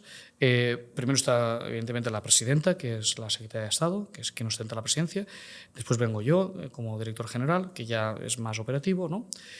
Y por debajo de dirección general hay 3 bloques. El primer bloque es Secretaría General, que Secretaría General son todos estos servicios transversales de nóminas, servicios jurídicos, asuntos generales, yo qué sé, es lo que se encarga de que cuando abres el grifo salga agua, ¿no? Porque el primer día que llegué allí no había ni agua, ¿no? Porque hemos empezado la agencia desde cero completamente. Este es el primer bloque. Bueno, primero o el último, es decir, el orden aquí no importa. Otro bloque es la subdirección de supervisión y certificación. Esta subdirección es la que se encarga de este elemento central que antes te comentaba, ¿no? De la supervisión, que incluso está en el nombre de la agencia. Es donde se está creando este cuerpo de supervisores que están supervisando que en España todo el mundo cumple con el reglamento. Ahora mismo estamos focalizados con las prohibiciones, que es lo que ya ha entrado en vigor, y en el futuro estaremos focalizados también en otros ámbitos como alto riesgo, etc. ¿Vale? Y por último, hay una segunda subdirección, que es una subdirección desde donde se van a crear un think tank especializado en inteligencia artificial, y ahora si quieres hablaremos más desde el think tank, y segundo, desde donde se va a gestionar el sandbox, y ahora también si quieres hablamos más del sandbox. Sí, el sandbox lo hemos comentado alguna vez en este canal ya, como noticia que apareció, creo que podemos entrar en él, pero antes de eso quiero profundizar un poquito más en esa estructura. Se salió la noticia de que la ESIA tiene 80 empleados. 60 trabajadores son, vale. Bueno, 60. Tienes razón de que salió la noticia de 80, pero es falso, son 60. Vale, o sea, son 60 personas trabajando en la ESIA. Sí. Has dicho que el reglamento del AI Act está empezando a entrar en vigor sobre las prohibiciones, que las prohibiciones serían esa primera caja realmente, la segunda hasta 2026 no entra. Eso es. Sí. Y me has dicho que entre la primera y la segunda es un 5% de las aplicaciones de inteligencia artificial. ¿Hay trabajo para 60 personas? Es que ahora somos 20. Es que no me has dejado decir. O sea, el horizonte final son 60. Ahora mismo somos 20. Vale, ahora mismo sois 20 personas. Es que todo esto es cuando yo hablo de los problemas de comunicación del gobierno, hablo de estas cosas. Porque cuando sale la noticia con 80, sea falsa, son 60, etcétera, en estructura, aquí lo que pensamos todos es que de repente estamos pagando 80 sueldos cuando aún no hay trabajo para hacer. A día de hoy sois 20 personas. Eso es. ¿Qué es lo que hacéis en el día a día? Pues mira, gran parte de esa estructura es Secretaría General, ¿no? O sea, que es servicios jurídicos, porque piensa que estamos recibiendo ahora ya muchísimas consultas. Antes decía 12, 15 por semana, pero esto es un trabajo importante, de gente como podría ser tú, o puede ser una empresa o cualquier ciudadano que nos envía consultas. Estas hay que contestarlas, hay que contestarlas bien. Por lo tanto, tenemos un servicio jurídico muy potente, especializado en IA, que ya está contestando estas preguntas. ¿Esto es de libre uso por cualquier ciudadano? Claro que sí. Y es gratuito. ¿Y cómo claro. funciona? ¿Te metes en la página web y sí, por registro, tú, como cualquier otra administración, es que la ley 39/2015 obliga a cualquier administración, llámale Xunta de Galicia, llámale Generalitat o Ayuntamiento de San Cugat, lo que quieras. Todas las administraciones están obligadas a tener un canal de registro donde cualquier ciudadano puede enviar allá, ciudadano, empresa o incluso internacional. Esto no corta las alas a nadie. Y ahí nosotros podemos mandar cualquier consulta sobre la regulación de la inteligencia artificial, sobre la supervisión del RIA, y a partir de ahí vuestro equipo nos contesta. Claro. ¿Qué tiempo de respuesta puedo tener? La ley exige que máximo 20 días. Estamos tardando mucho menos. 20 días. Pues eso lo exige la ley, no es que... Vale, no, claro, cuando estamos acostumbrados en el mundo privado a respuestas en 24 o 48 horas... O sea, nosotros tardamos muchísimo menos. En 3 días te digo que ya estamos contestando la mayoría de preguntas. Perfecto, eso es algo útil. Por ejemplo, ya le veo una utilidad a la ESIA que antes no conocía y por eso repito un poco con el problema este. Vale, entonces ahora mismo sois 20, entiendo que infraestructura que estáis montando todo el tinglao y que entiendo que evidentemente esta gente hay que prepararla para lo que va a venir, que va a ser cuando todo esto empiece a entrar en vigor, todas las empresas que empiecen a haber que supervisar o que tengan dudas de control. Ahora mismo podéis definir que la ESIA es como una especie de agencia de soporte para consultas de inteligencia artificial en la estructura de... Bueno, hacemos mucho más. Tú me has preguntado, ¿qué hacéis en la ESIA? Pues bueno, una de las cosas que hacemos es contestar estas preguntas. Otra, ya estamos empezando a tramitar denuncias, porque también hay denuncias. Algunas que desestimamos, por ejemplo, el otro día explico una anécdota graciosa que supongo que a la persona que lo denunció no le hace tanta gracia como a mí, pero en fin, lo cuento si me permitís. Vino una señora, una vecina de La Coruña, pues sabéis que la agencia está en La Coruña, y quiere denunciar a su vecino, que era un adolescente que ponía la música a todo trapo durante todo el día y decía que esto ella sabía, le constaba que lo controlaba con inteligencia artificial. Entonces quería tramitar la denuncia. Entonces, claro, esa denuncia lo tenemos que tenemos que escuchar a la señora porque es nuestra obligación y ella tiene su derecho de que la escuchen, pero evidentemente la tuvimos que desestimar esta denuncia, ¿no? Como vayamos así vas a necesitar mucho más que 60 personas. 60 personas. Pero bueno, claro, esta señora pues tenía un problema y hay que atenderla, ¿no? Evidentemente nosotros y la redirigimos a la policía local para que, no sé si lo hizo o no, porque ahí ya yo perdí la pista, pero le tuvimos que explicar que en fin. Pero bueno, denuncias estas recibimos, no, esto es un caso muy extremo y muy anecdótico, que esto solo ha pasado uno de estos. No, pero podría ser perfectamente que tú interactúes con un chatbot de inteligencia artificial, veas que no te han avisado de que lo es, lo denuncias y tu respuesta es esto, señor, aún no está entrada en vigor, con lo cual no es delito, no hay problema. Esto nos pasa a menudo, pero hay que hacerlo. Esta persona, y además que la ley me exige que yo dé una respuesta en un tiempo acotado, ¿no? Esto, pues, denuncias. Después, también estamos trabajando con la Comisión Europea. La Comisión Europea ha montado 14 grupos de trabajo, ¿vale? Que son muchísimos, y en cada uno llevamos 2 personas. Entonces nos lavamos porque si no seríamos suficientes personas, ¿no? Pero entonces, la Comisión Europea lo que le preocupa y realmente le quita el sueño a la Comisión Europea es que la interpretación del reglamento sea homogénea en toda Europa. Es inasumible que en Portugal lo interprete de una manera, en España la contraria, y en Malta de tal, y en Francia no sé qué. Esto es inasumible. Entonces, Europa nos ha dicho, bueno, chicos y chicas, a trabajar. Entonces, ha creado 14 grupos de trabajo, uno en finanzas, otro en temas policiales, otro en sanitario, etc. Entonces estamos en sector por sector aterrizando el reglamento para explicarle a los bancos, a la policía, a los hospitales, a quien sea, ¿no? Cómo le aplica el reglamento, porque siempre hay particularidades, el reglamento es muy complejo, hay algunas puertas abiertas y se tienen que terminar de definir. Como esto aún tenemos un tiempo de calado para que vaya a aplicar, no hay problema, pero a las empresas hay que darles una explicación, evidentemente, con tiempo. No puede ser el mismo día antes que le diga yo a un banco grande que se tiene que adaptar en 24 horas. Esto sería inasumible. Entonces, estamos gran parte de la agencia trabajando en estos grupos de trabajo en Bruselas. Y por eso pues, los desplazamientos de Bruselas hay muchas teleconferencias, pero muchos también son presenciales, ¿vale? Esto es una parte importante del trabajo. Otra es el propio proceso de montar la agencia. Hasta hace 2 días no teníamos muebles, además literalmente no teníamos muebles, hay que hacer un concurso público para traer muebles. No teníamos, qué sé yo, nos falta una pantalla para tener audiovisuales y hacer videoconferencias y tal. Esto no lo tenemos, pues hay que hacer un concurso público, un contrato menor, pues hay un departamento de contratación que está sacando contratos, pero a punta pala, sillas. Llegaron las escobillas del váter hace un par de semanas y los funcionarios se alegraron muchísimo porque no teníamos ni escobillas de váter, ¿no? Pero alguien tiene que comprar, ¿no? Alguien tiene que hacerlo esto. Sí, en eso yo como empresario, cada vez que he montado una empresa, hay un proceso en que tienes que montar y a partir de ahí eso tiene un coste para la empresa, que en este caso es para el gobierno, de montar el tinglao. O sea, ahí no hay quien te lo quite de encima, ¿no? Porque para poder empezar a ejecutar, antes tienes que haber montado la infraestructura que te va a permitir ejecutar esa labor, ¿no? Entonces, está claro que eso es normal. ¿Para cuándo tenéis previsto llegar a esos 60?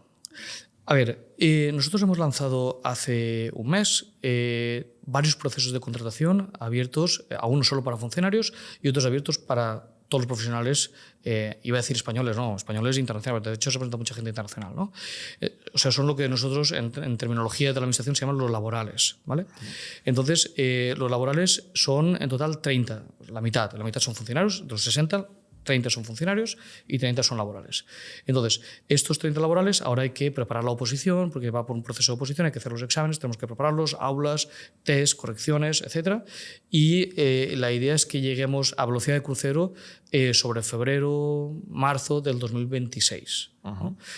Unos 6 meses antes de que entre en pleno vigor ya el reglamento, para ahora sí ya estar ya a tope para cuando llegue, ¿no? Porque tampoco tiene que ser el día antes. Claro, yo creo que evidentemente lo que no tiene ningún sentido, y esto yo creo que es una de las grandes demagogias que se hacen con todo esto, es que haya menos regulación sobre inteligencia artificial que sobre bocadillos para montar sobre una tienda de mucha, hot dogs, ¿no? Porque la limitación está también por muy eso, regulada. Por eso digo que no tiene ningún sentido que la inteligencia artificial esté no regulada, ¿no? Es decir, todo. O sea, igual que cuando empiezan a aparecer drones, pues hay que ponerse las pilas y sacar una agencia de control de los drones, pues de la misma forma entiendo que hay que sacar agencias de supervisión para que las leyes se apliquen, y eso es parte de la infraestructura de un gobierno y quizá hasta cierto punto inevitable, y diría que hasta cierto punto análogo a cosas que hay en Estados Unidos, donde hay agencias de seguridad de inteligencia artificial, etcétera, con lo cual no es descabellado, ¿no? El problema yo creo que vino en plantear si esto era necesario en un momento en que nos encontramos en que prácticamente hay muy pocas empresas en España que desarrollen inteligencia artificial y hay una adopción baja de la inteligencia artificial en las empresas españolas. Lo de baja lo podemos poner entre muchas comillas porque será muy relativo, ¿no? Pero la realidad es que Quizá la sensación es que se podrían haber hecho otras cosas por ayudar al ecosistema de inteligencia artificial más que montar una plataforma de control, una plataforma de supervisión del RIA, ¿no? Y creo que ese es un poco el debate que se ha puesto en la mesa. Déjame que te rebata esto porque es muy interesante los temas que has tocado. A ver, para empezar, esta no es la única iniciativa que ha lanzado el gobierno en este ámbito, ¿eh? Somos el primer país del mundo que ha tenido una carta de derechos digitales en el 2020, cuando nadie hablaba de inteligencia artificial. En el 2024 hablamos de COVID, pero no de inteligencia artificial. Esta carta de derechos digitales se ha actualizado en el 24. Hemos sido el primer país del mundo en tener una estrategia nacional de inteligencia artificial, que no hay ningún país del mundo, bueno, ahora ya sí que hay más, pero en ese momento no había ninguno que tuviera una estrategia clara de gobierno de inteligencia artificial. Hemos sido el país, como decíamos antes, que impulsó el reglamento de IA. Hemos sido también el primer país en tener una agencia ad hoc especializada con personal hiperformado en esta materia, ¿no? Que es la ESIA. Esto por una parte. Por tanto, el otro punto que tú decías es el tema de que si no se desarrolla aquí inteligencia artificial, ¿por qué queremos una agencia de supervisión? Bueno, es que volvemos a lo de siempre. Es que esto no aplica solo a los desarrolladores, esto aplica a los consumidores, un reglamento de protección al ciudadano, al consumidor, ¿no? Por tanto, si viene una multinacional que fabrica en Singapur un sistema de IA y lo comercializa en España, esto es lo que nos preocupa. Que sea, si se fabrica en España o no, pues ojalá se fabrique en España, ojalá, pero bueno, la realidad es la que tú dices, que hoy en día gran parte de la tecnología que usamos en nuestro día a día viene del extranjero. Entonces, claro, es un reglamento que viene a proteger al ciudadano español o por extensión el europeo, ¿no? Y por eso hay que meter una agencia de supervisión para vigilar por los derechos de nuestros consumidores. Y hay una parte que has dicho que quiero que entremos después, no se me olvide, que es la parte de la estrategia clara de gobierno, porque no la tengo tan clara yo. Pero por otro lado, lo que venimos a decir es que esta agencia no se supone que va a supervisar las empresas españolas, sino el uso de la IA que se haga por parte de los españoles en productos que cumplan con el reglamento europeo. Tampoco es, o sea, el matiz es la IA que se incorpora en los productos que se comercializan en España. Pero entonces, si Microsoft, Meta, Google, me da igual, cualquiera, intenta desplegar una herramienta de inteligencia artificial dentro de España para que lo usen las empresas españolas, ahí vosotros vais a interponer en medio para asegurarse que eso cumpla con los requisitos del AI Act. Hombre, interponerse es una palabra muy dura. No nos interpondremos entre Microsoft y sus clientes, eso que quede claro. Y menos aún cuando sea un sistema de bajo riesgo. Por ejemplo, si es un paquete ofimático que lleva un sistema de inteligencia artificial, pues eso es bajo riesgo. Pues, bueno, pero se supervisará que cumpla con los requisitos que tiene el RIA y a partir de ahí, como los requisitos son prácticamente nulos, debería pasar sin problema, pero se supone que es un filtro en el que vosotros estáis en medio. La filosofía no es de filtrar, la filosofía es de supervisar, es decir, que en el caso de que haya una denuncia, como pasa con la EAPD, o muchas otras agencias, la agencia tributaria, en fin, hay muchos ejemplos que puedo poner, ¿no? De otras agencias españolas, y hay muchos paradigmas de supervisión y de control, si tú quieres la palabra, o de inspección, ¿no? Bueno, la agencia tributaria utiliza inspección, porque ellos sí que activamente van a inspeccionar, ¿no? Nosotros activamente dudo que en algún momento vayamos a inspeccionar, ¿no? Es más, cuando haya una cosa muy evidente o cuando haya habido una denuncia que puede pasar, ¿no? Y de hecho el reglamento lo contempla, el tema de denuncias también, ¿no? De denuncias, hay un apartado que son las denuncias anónimas, ¿no? Que cualquier ciudadano tiene derecho, que en España ya se regulaba por la ley 39, como decía antes, pero puede ser que en algún país de Europa no se regule, entonces el reglamento pone un apartado específico para esto. Entonces nosotros seremos una agencia de supervisión. Cuando haya un problema, pues iremos a ver qué ha pasado y abriremos un oficio para supervisar a ver qué ha pasado. ¿Con qué presupuesto contáis? 5 millones de euros. 5 millones de euros es lo que ha costado montar o lo que costará. No. A ver, es que cuando hablamos de presupuestos públicos aquí se entremezclan cosas. A ver, para empezar, oye, como seguramente ya sabes, si te interesa la política, estamos sin presupuestos. El Estado, o sea, no la ESE, sino los presupuestos generales del Estado, de momento, para el 2025 no se han aprobado.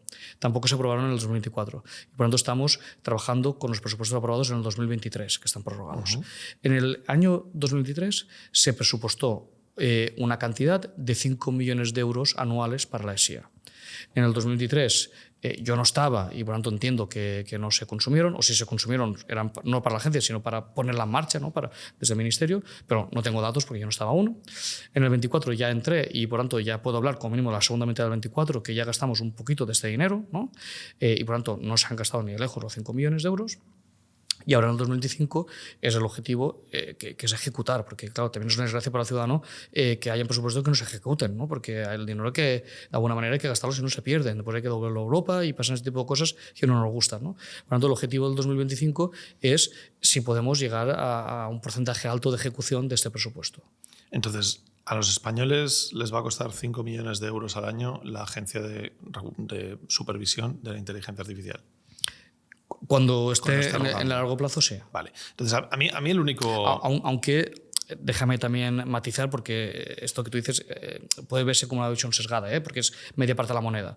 La otra parte es que la agencia también va a cobrar tasas para intentar autofinanciarse. Vale. ¿Vale? Por ejemplo, hay determinados casos que se tienen que certificar. Pues estas certificaciones, que es un trabajo que nosotros haremos para el sector privado, te traerán unas tasas, ¿no? También vamos a firmar convenios con otras instituciones para darles apoyo, instituciones públicas, evidentemente, para darles apoyo institucional en la aplicación de inteligencia artificial. Esto también se cobra vía convenio. Es decir, que mi objetivo como director general, y este sí que mi objetivo, es que la agencia se autofinancie y que esto no cueste 5 millones a los españoles. Eso es muy buen objetivo. Como español te lo agradezco, porque desde luego a mí me cuesta ver cómo podemos justificar que tenga sentido, porque al final el problema de los presupuestos es que son limitados, ¿no? Es que no tenemos dinero infinito. Eso es así. Y con lo cual al final esos 5 millones que están ahí no están en otro lado. No se van a pensiones, no se podían ir a un departamento de divulgación de la inteligencia artificial en las empresas, o de formación de los trabajadores, como se ha hecho en Singapur, que se ha formado a todos los ciudadanos, ¿no? De forma obligatoria y gratuita, ¿no? Entonces, al final, el problema de los presupuestos es eso. Y a mí me cuesta ver que, y esa probablemente es la visión que comparte la mayoría de gente, al menos de mi audiencia, que una de las mejores formas de gastarse esos primeros 5 millones que hemos puesto en la ESIA fuese en una agencia de supervisión de la inteligencia artificial, en lugar de en intentar incentivar que nuestras empresas aumentasen la competitividad utilizando inteligencia artificial. Claro que podemos caer en la facilidad de decir, no, pero es que se hace en paralelo, ¿no? Sí, pero es que lo cortés no quita lo valiente. Es decir, también hay políticas, y desde el Ministerio de mi inscripción, el Ministerio de Transformación Digital, ya hay políticas y muy potentes con muchísimos millones, mucho más de 5 millones. No me son los números porque no los he negociado, pero cuando oigo a mis jefes, digamos, y a mis compañeros, son cifras astronómicas, y ejemplo, son para incentivar la IA. O sea, que estos 5 millones es casi el chocolate del oro. Al IA, si no me equivoco, han sido entre 150, ¿no? Por ahí, es decir, que son la otros cifra de IA no la sé, datos. pero está en el kit digital y sus sucesivos derivados que se están destinando. La gente de Red.es haciendo un trabajo espectacular, ¿no? Con una capilaridad enorme y con una celeridad brutal de aprobando ese tipo de subvenciones para justamente incentivar la penetración de la IA en las empresas, en el tejido industrial español. Evidentemente, si tú diriges esta agencia es porque crees que la IA se tiene que regular con el RIA y con lo cual supervisar desde España, ¿no? Entiendo que estás de acuerdo en la regulación de la inteligencia artificial. Pero en cambio, creo que estamos viviendo un momento en que estamos viendo grandísimas diferencias entre lo que está haciendo Estados Unidos y China y lo que está haciendo Europa en el mundo de inteligencia artificial. ¿Dónde ves Europa en el global de la inteligencia artificial? A ver, hay un chascarrillo que oigo casi cada semana y que seguramente tú también oirás, que es el chascarrillo de que Estados Unidos innova, Europa regula y China copia, ¿no? Esto, no sé tú, pero yo al menos lo oigo cada semana. Yo tengo muchos argumentos para desmontar esto y me gusta repasarlos, también para ver si coincidimos o no coincidimos y también para responderte a la pregunta. Primer argumento, de que Europa no se va a cargar la innovación, ¿no? Porque el chascarrillo es este, ¿no? Como estáis regulando tanto, os cargáis la innovación. Bueno, pues primero, como decía antes, el reglamento no aplica, aplica muy pocos casos, ¿no? En la gran mayoría estamos en riesgo nulo, riesgo bajo, incluso riesgo moderado algunos, y es algo grueso, ¿no? Por lo tanto, cuando oigo a las empresas, algunas que se quejan muy amargamente de todo lo que les ha caído encima, digo, oye, pero seguro, porque si quieres no nos miramos juntos, porque si tú estás haciendo la cafetería inteligente, bueno, casi seguro que no te aplica nada de esto, ¿no? Por lo tanto, no veo qué te puede frenar si justamente no te aplica. Esto por un punto. Segundo punto, específicamente el reglamento no aplica innovación. Hay más de, ¿no? Y esto lo digo por las universidades. A veces oigo a rectores y vicerrectores y catedráticos quejándose de que el reglamento, claro, como ahora el reglamento me impide hacer no sé qué, digo, no, si el reglamento no te impide investigar y innovar y hacer lo que te da la gana, el reglamento lo que te pide es en el futuro comercializar esto en España. Insisto, en España o en Europa. Porque si una universidad española está haciendo un proyecto de I+D de manipulación subliminal con IA y, en fin, el tipo de cosas que están prohibidas comercializar en España, pero es que lo quiere vender en Estados Unidos o en China o en otro sitio donde la legislación lo permita, pues oye, no es mi problema. Será problema en cualquier caso de la legislación americana o la china o la que sea, ¿no? Es decir, nosotros en ningún momento, desde el RIA, desde la agencia, vamos a regular lo que se investiga, lo que se desarrolla, solo el cómo eso se ejecuta en el mercado español comercial. Cuando se venda, o sea, cuando esto esté en una tienda, cuando esto esté en el... Iba a decir el nombre de una tienda, pero es igual, me lo ahorro. Cuando esto esté en la tienda, ese es entonces mi problema. Ahí es cuando entonces, yo superviso. ¿ni del RIA tampoco? ¿No? O sea, el RIA no regula el... No. Vale, okay. El RIA no entra en la innovación, y es que lo dice muy específicamente en la introducción, ¿no? Tenéis un problema serio de comunicación, te lo digo ahora, porque vamos, yo me considero una de las personas más formadas, tengo 17 personas aquí trabajando 40 horas a la semana informando sobre su inteligencia artificial y la percepción no es esa. Entonces, ya, pues puede ser que tendríamos que habernoslo leído mejor, que tendríamos que tal, no te lo dudo. Pero no, a ver, en fin, no eres el único. Si ya sé que consuelo de... ¿Cómo era que esto? Consuelo de mal de muchos, consuelo de tontos. Pero es cierto que cuando yo hablo con las empresas, yo hago cada día 3 y 4 actos por toda España y algunos fuera de España. Y esto que estoy explicando lo explico a todo el mundo. El otro día me tiré 2 horas y media en las Islas Baleares, en Palma, explicando con un montón de empresas del sector turismo, haciéndome preguntas y eran estas preguntas. Y me decían lo mismo, es que y esto nadie nos lo ha dicho, pues bueno, pues para eso estoy yo aquí, para decirlo, ¿no? En fin, pues es mi trabajo, ¿no? Y lo que pasa es que estamos empezando y si ahora fuera 80 personas, como tú te estabas quejando antes, dirías, es que esto me cuesta 5 millones de euros. Pues bueno, que somos 20, ¿no? Y en el futuro seremos más. Y la agencia, que antes no lo he terminado de explicar, pero la agencia también tiene un pilar importante de comunicación, alfabetización y difusión de la cultura científica en el ámbito de la IA, ¿no? Entonces, ahora estamos haciendo esto, ¿no? Y estos preparativos, ¿no? Estos prolegómenos del RIA. Bueno, en fin, ya no me he perdido, no sé por dónde iba. Sí, los argumentos. No, primero, que no aplica a la innovación. Segundo, ¿cuál te había dicho? Te había dicho 2, que no aplica. Bueno, es igual, otro. En algunos apartados, el reglamento fuerza la innovación, como decíamos antes con la IA explicable, ¿no? Por lo tanto, fíjate que en algunos casos muy concretos el RIA está también incentivando la innovación. Después, el RIA también tiene un capítulo entero, que ahí no entro yo, porque aquí es otra parte del ministerio, tiene otra parte entera de innovación, que es todo el tema de las IA Factories, que en España sabéis que tenemos una de las 7 de Europa, que se centra justamente en Barcelona, etcétera, etcétera, ¿no? Por lo tanto, también hay una parte importante de innovación que viene recogida en el reglamento. Más argumentos a favor de que el reglamento no frena la innovación. China tiene una regulación que ríe de toda la europea, o sea, yo le eché un vistazo porque tuve conversaciones con la embajada china para que me lo explicaran, etcétera, y es realmente abrumador. Y bueno, para muestra un botón. China está sacando hoy en día innovaciones que bien conoces, que hablan de tú a tú con las innovaciones americanas. Sin embargo, tiene una regulación 20 veces más estricta y más reguladora, si me permites la redundancia, que la europea. Por tanto, es un contraejemplo de que una regulación muy fuerte no necesariamente bloquea la innovación, ¿no? Entonces, ¿a qué achacas la diferencia entre Europa y Estados Unidos? Bueno, a ver, esto ya no es mi campo de especialidad, pero aquí deberíamos hablar con los economistas, con los sociólogos, con gente, en fin, que yo leo mucho. Manuel Castells, por ejemplo, es un gran especialista español en este ámbito. Mariana Machucato, que es otra gran especialista que sigo muy de cerca. Deberíamos hablar con esta gente para que nos explique a qué achacan, pero aquí se entremezclan muchas cosas. Inversión, cultura, normas de fragmentación de mercado, que esto es una cosa contra la cual Europa lucha muchísimo, ¿no? En fin, hay una serie de ámbitos que ya creo que exceden mis competencias como director de la agencia que pueden explicar esto. Pero insisto, no quiero meterme porque tampoco es mi campo de especialidad. Es decir, pero lo que tú concluyes es que la regulación no es la causa de que estemos en la cola. No, en esto. Y tampoco estamos en la cola. Tampoco estamos tan mal. Estamos en UEFA en lugar de Champions, haciendo el símil futbolístico, ¿no? Yo de fútbol no sé nada, pero la Champions juega muchos partidos, muchos equipos, ¿no?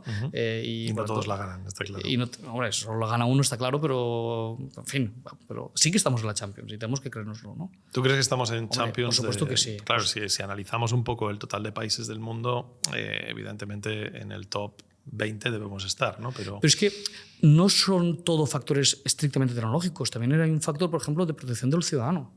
O sea, una IA salvaje que te manipule subliminalmente, que explote las vulnerabilidades de menores, de gente con discapacidad, de gente analfabetos digitales, que les explote y tal, pues hombre, yo no quiero vivir en ese país. No sé tú, John, pero yo no quiero ese país. Claro, pero el problema tanto, viene ahí, ¿vale? Entonces yo te lo voy a poner de una forma distinta, ¿no? Porque yo creo en la regulación, y a mí me han dado hostias en este mismo canal por defender ciertos niveles de regulación, pero creo que la regulación tiene que ser global. Creo que las regulaciones locales no sirven a menos que nos montamos aquí una comunidad Amish, que cerremos aquí toda Europa y seamos independientes, ¿no? Porque el problema principal que yo veo es en que una empresa española que quiere ejecutar esas tecnologías y que quiere aplicarlas en el mercado europeo tiene unos requisitos que esa empresa americana no tiene para ejecutarlas en el mercado americano. Entiendo que para esa empresa... No, es que eso es falso. No, esa empresa para ejecutarlas en el mercado europeo sí, pero en el mercado americano no las tiene. Pero La española tampoco para hacerlo en el americano. Pero la historia está en que entonces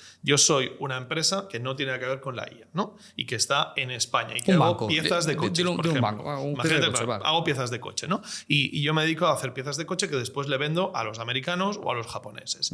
Bien. En el momento que yo tengo mi sede en España, el problema está en que puedo acceder a menos tecnología de inteligencia artificial debido a esa regulación, porque hay ciertas cosas que no voy a poder hacer que si mi empresa estuviese en Estados Unidos podría hacer. ¿Qué pasa? Que cuando yo le voy a vender al japonés las piezas de coche, compito con el tipo que está en Estados Unidos o en Uganda, me da igual, que no tiene esas regulaciones. Y de repente mi empresa es menos competitiva por tener la sede en Europa. Yo creo que ese es el problema y el kit de la cuestión de todo. Yo no creo que el problema venga tanto de las empresas que desarrollan IA, del I+D, etcétera, sino simplemente de que el hecho de que yo a día de hoy, por A o por B, y me dice Microsoft que las funcionalidades que no me dan no las tengo porque en Europa el mercado regulatorio es complicado, me encuentro en una situación de descompetencia respecto a mi competencia en otros sitios que no son Europa. Entonces yo creo que ese es el problema, el kit de la cuestión, y es que todas las empresas del tejido empresarial de Europa se ven, como nos hemos visto todas las empresas que hemos hecho marketing en nuestra puñetera vida, afectados por el GPRD, por ejemplo, ¿no? Nos hemos visto de una forma en que, o sea, es cuantizable los costes añadidos que tenemos versus nuestros competidores americanos, latinoamericanos, africanos, chinos, por tener un GPRD que ellos no tienen, ¿no? Y es cuantificable, es decir, yo tengo que dedicar más recursos a un equipo de gestión, a unas plataformas más caras para gestionarlo, etcétera, con lo cual baja mi competitividad. Y creo que eso es evidente. Y lo que está claro es que nos encontramos en una situación donde en Estados Unidos están saliendo directamente en el Senado, Ted Cruz, diciendo directamente a la gente del mundo de las tecnológicas, diciéndoles, ¿y qué supondría que empezásemos a regular nosotros como nuestros vecinos europeos? Y nosotros nos dicen el desastre absoluto y que China se lleva esto por delante, ¿no? Entonces, tú me vienes hoy a decir que la regulación no es el problema. Pero en cambio, la principal diferencia que tenemos con Estados Unidos es que aquí estamos mucho más regulados en todo, en general, y en cambio ahí hay menos regulación. Es que cuesta de creer que no sea esa la diferencia, porque bueno, a ver, ¿qué otros elementos hay? Yo te escucho muy atentamente, déjame, porque hay, desde mi punto de vista has sacado en el debate muchas falacias que quiero poner encima de la mesa. Primero, tú decías, por empezar por un sitio de los que has dicho, China se nos va a llevar por delante. Bueno, pues que China también tiene una legislación muy bestia. Pero te aseguro, en fin, si has utilizado alguna del DeepSeek y has hecho las pruebas que todos hemos hecho cuando salió, de preguntarle por según qué temas delicados políticos, ya sabes que... Y esto es porque la regulación se lo impide, ¿no? Pero que tenga un sesgo político no impide que, por ejemplo, en China haya herramientas de control de productividad en empresas que aquí no podríamos desplegar. Bueno, es que claro, es una regulación, pero es una regulación distinta. Pero es que nosotros tampoco tenemos prohibiciones sobre estas prohibiciones para controlar. O sea, nosotros no tenemos. El reglamento europeo en ningún momento dice que no se pueden controlar mediante sistemas de inteligencia artificial la productividad de los trabajadores. No conozco ninguna empresa que lo haga, pero en el reglamento yo me lo he leído muchas veces y no en ningún lugar dice esto. Pero no hay una que evita que controlemos el poder ver a las personas a través de las videocámaras con inteligencia artificial, interpretar emociones, etc. Emociones sí, eso es diferente. ¿En las escuelas no se puede? No, eso es diferente. Una cosa es ver personas con inteligencia artificial, reconocerlo, etc. En un espacio cerrado se puede hacer perfectamente.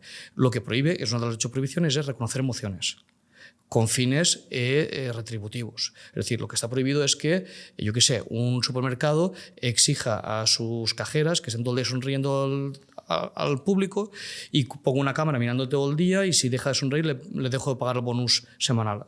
Eso sí que está prohibido. Pero es un caso muy concreto y, hombre, que me digas que toda la productividad europea se va al traste porque no dejamos a tal supermercado hacer esto.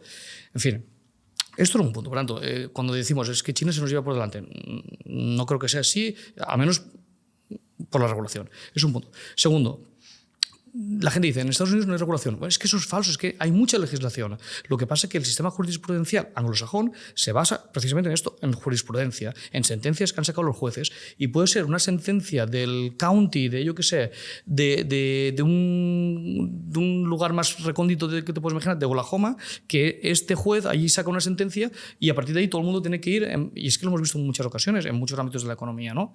El caso del no sé quién contra el Estado, y esto basa toda la normativa de un sector, ¿no? Por tanto, sí que hay jurisprudencia y sí que hay regulación. Y lo que me fastidia no es la palabra, pero lo que no me gusta del sistema anglosajón es que esto lo decide un señor en su casa, que es el juez que le ha tocado el caso aleatoriamente, ¿no? No hay un consenso social, no hay un debate político, no hay votaciones con todo el arco parlamentario. Es un señor que en su casa le llega un caso, resuelve y crea jurisprudencia, ¿no? Por tanto, cuando la gente me dice que en Estados Unidos no hay regulación, es falso, sí que la hay, y es de la peor, ¿no? No significa que no haya jueces buenos y que saquen buenas regulaciones, pero en muchos casos hemos visto ámbitos que dicen, es que la sociedad va por este camino y este señor en Oklahoma ha decidido lo contrario, ¿no? Y nos hemos anclado aquí. Esto es un tema. Y después, las empresas españolas, pues, tú decías, Estados Unidos tiene más formas para competir respecto a Europa, porque esta normativa, el ejemplo que tú ponías de la fábrica de coches, ¿no? Vale. A ver, yo pienso que Europa está en unos índices de desarrollo en muchos países de Europa por encima de Estados Unidos. Por lo tanto, no estamos tan mal. Es decir, que la regulación que puede haber aquí, que no la hay en Estados Unidos, no implica que muchos países europeos, de hecho diría que más de la mitad o como mínimo el tercio superior, están por encima de índices de desarrollo de Estados Unidos. Por lo tanto, ¿qué modelo de sociedad queremos? Yo creo que este debate a mí me excede, evidentemente, ¿no? Y ahora estoy hablando ya como humanista más que como director de ninguna agencia, ¿eh? Pero el modelo que queremos es un modelo social donde los consumidores, mejor dicho, consumidores, no, los ciudadanos, tienen que estar protegidos y tienen que tener, pues, yo qué sé. Cuando venía aquí, cuando he subido el estudio, he utilizado el ascensor y me he fijado que el ascensor tenía la marca CE. Pues yo qué quiero, un ascensor hecho de cualquier manera, que nadie me asegura que se pueda caer en cualquier momento, o un ascensor que sé que como tiene la marca CE, aquí hay una revisión semestral o cuando sea, que viene un técnico, lo mira, pasa el ITV, pues yo prefiero esto. ¿Que sería más barato lo otro? Desde luego que sí. ¿Que la empresa de ascensores sería más competitiva si no tuviera la obligación de pasar revisiones semestrales o como sea? No. Seguro, pero ¿qué modelo de sociedad queremos? ¿Queremos unas empresas que ganen todo este dinero? Que yo estoy encantadísimo, no me leas lo contrario, estoy encantadísimo que las empresas ganen muchísimo dinero, estoy encantadísimo. Y ojalá sea así en Europa y en todos los sitios, pero no a costa de los demás, no a costa de los derechos de los ciudadanos, ¿no? Y por lo tanto, el Reglamento Europeo lo que hace es pues, poner unos límites de juego. Esto que has dicho del ascensor, por ejemplo, al final muchas veces los que estáis muy a favor de la regulación y los que somos un poquito más, no sé si liberal es la palabra, pero es que es muy claro, es que las mismas reglas de que si ese ascensor se cae, es el ascensor que la empresa se va al carajo porque la gente no se fía de esos ascensores y no los compra. Es decir, quiere decir, el mismo mercado es capaz de regular. Se regula. Bueno, muchas veces no hace falta un regulador para todo. Y me da la sensación de que en España, en Europa, igual nos hemos pasado un poquito de frenada con las regulaciones. ¿Hablas en general o de ella? No, hablo en general. En IA no hemos llegado aún. Lo que me da miedo es que acabemos, como con otras cosas, en IA también, ¿no? Que nos encontremos en un sitio donde para hacer cualquier cosa tengas que pasar 25 trámites. Tú sabes perfectamente, porque creo que eres de Barcelona, ¿no? Lo que soy de Alicante. Perdón. Sí. Pues pensaba que eras de aquí. Pues bueno, en Barcelona, pero es que supongo en Alicante, en cualquier otra ciudad será lo mismo. Para abrir un negocio tienes que hacer auténticos malabares burocráticos. Y llega un punto en que, claro, es fácil defenderlo desde el punto de vista, no, esto es para proteger al consumidor. Bueno, habría que ver qué impacto tendría el consumidor que tuviésemos un 50% menos de regulación. Porque sí está muy bien hacer o intentar requerir que los ascensores no se caigan, pero igual no hay que pasar por toda la cantidad de cosas que le ponemos a un ascensor para asegurar que no se caiga con alguien dentro. Quiere decir que igual hay mecanismos. Quiere decir, en Estados Unidos no se caen todos los ascensores, ¿sabes? Y creo que tienen mucha menos regulación que nosotros. También hay una regulación de ascensores en Estados Unidos como lo puede ser de otra manera, pero podemos ir a juguetes, podemos ir a seguros, podemos ir al ámbito que tú quieras. A ver, yo no voy a defender las regulaciones de todos los sectores armonizados en Europa, porque hay muchos y además no me las sé las regulaciones, me sé las mías, ¿no? Pero sí que puedo defender y lo hago fervientemente, como ves, la regulación en IA por los motivos que, en fin, ya te he dicho, no voy a repetirme. Vale, entonces vayamos a otro tema, porque creo que aquí estaremos agree to disagree, ¿no? Estamos agree to disagree. Pero desde el respeto, ¿eh? Yo absolutamente, no me enfado, absolutamente. Y a mí me encanta que os prestéis desde entes públicos a poneros aquí delante sin trampa ni cartón, sin guión y sin nada, sin saber qué os vamos a preguntar, porque demuestra honestidad al menos, ¿no? De decir, oye, pues yo vengo aquí y hablamos de lo que haga falta y, oye, para bien o para mal, ¿no? Has hablado antes, has mencionado un término que me ha parecido a mí, al menos sorprendente, que decía estrategia clara de inteligencia artificial por parte del Gobierno de España.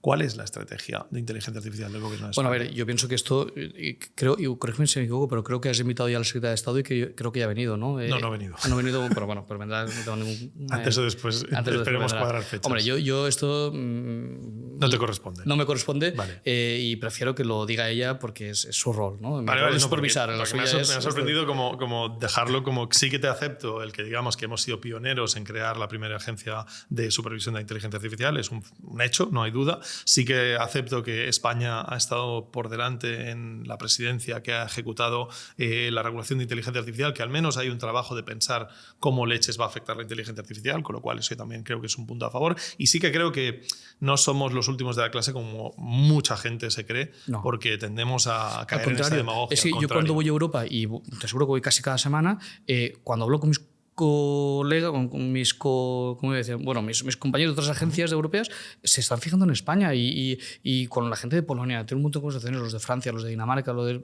de países nórdicos, y oye, ¿cómo habéis hecho? ¿Cómo habéis resuelto este tema? ¿Y cómo no sé cuántos? Además, Europa, cada país es muy diferente, ¿no? Nuestra estructura organizativa es muy diferente a la francesa, pero en cambio es muy parecida a la alemana. Pues a veces hablo con los alemanes y oye, ¿esto cómo lo habéis resuelto? Porque los sistemas de Landers, para ellos es muy parecido a los sistemas de las comunidades autónomas que nosotros tenemos, en cambio es diferente del sistema francés. No sé, que tenemos mucha interacción y me doy cuenta que estamos sirviendo de ejemplo para muchos países. Pero estamos sirviendo de ejemplo en la parte legislativa, regulatoria, en la parte organizativa de la infraestructura social que va alrededor de y en la parte de proteger controlar o supervisar la inteligencia artificial y proteger al ciudadano. En la parte de proteger los derechos de los ciudadanos. Claro, pero en cambio, en todo lo que tiene que ver con desarrollo, no estamos bien. Es decir, pues una de las 7 IA Factories está aquí en Barcelona. Sí, bueno, vuelve a estar algo puesto por Europa, ¿no? El Supercomputing Center, entiendo que te refieres, ¿no? Bueno, el IA Factory es mucho más que el Supercomputing Center. Es toda una infraestructura de fomento de la IA en empresas que se centra en el Barcelona, por centrarlo en algún sitio. Voy, ¿no? En Francia vemos Mistral y otras startups de inteligencia artificial y en este caso Macron ha anunciado una movilización de 100.000 millones de euros, inversiones cataríes o no sé qué, pero bueno, en cualquier caso, una movilización de dinero en inteligencia artificial. En Dinamarca, si no me equivoco, tenemos Lovable, la mayor aplicación, la mayor empresa startup en crecimiento de la historia de Europa y es una aplicación de inteligencia artificial. Fuera de Europa, en Reino Unido, tenemos Stability, tenemos Synthesia. Nosotros también, y desde el gobierno se está movilizando miles de millones, y no quiero decir la cifra porque quiero darle el placer a la Secretaría de Estado cuando venga aquí que anuncie la cifra, porque es una cifra completamente incomparable a estas que tú estás anunciando, para movilizar inversiones en IA y en... Pero es que en España no tenemos empresas de IA, tenemos FreePic, en Málaga se está haciendo un clúster de puta madre ahí, pero realmente hay poco, yo no quiero despreciar a ninguna de las empresas españolas que está intentándolo, que está haciéndolo, pero en cambio en el ranking global de inteligencia artificial, al menos de lo más visible, como sí se ven algunas empresas, Dinamarca, Lovable, Francia, Mistral, no se ve nada desde España que realmente esté pegando. Pues precisamente por eso desde el gobierno se están desplegando políticas públicas para incentivar esto, pero insisto, como este no es mi negociado, prefiero que venga la Secretaría de Estado y que lo explique con todo lujo de detalles. Vale. ¿El sandbox sí que toca tu campo? Sí. Vale. El sandbox de inteligencia artificial, vamos a explicarlo, porque creo que es una iniciativa también interesante y al César lo que es del César. Creo que es una iniciativa interesante. Explícanos qué es esto del sandbox de inteligencia artificial. Esto es una obligación que viene de Europa, está en el reglamento, ¿vale?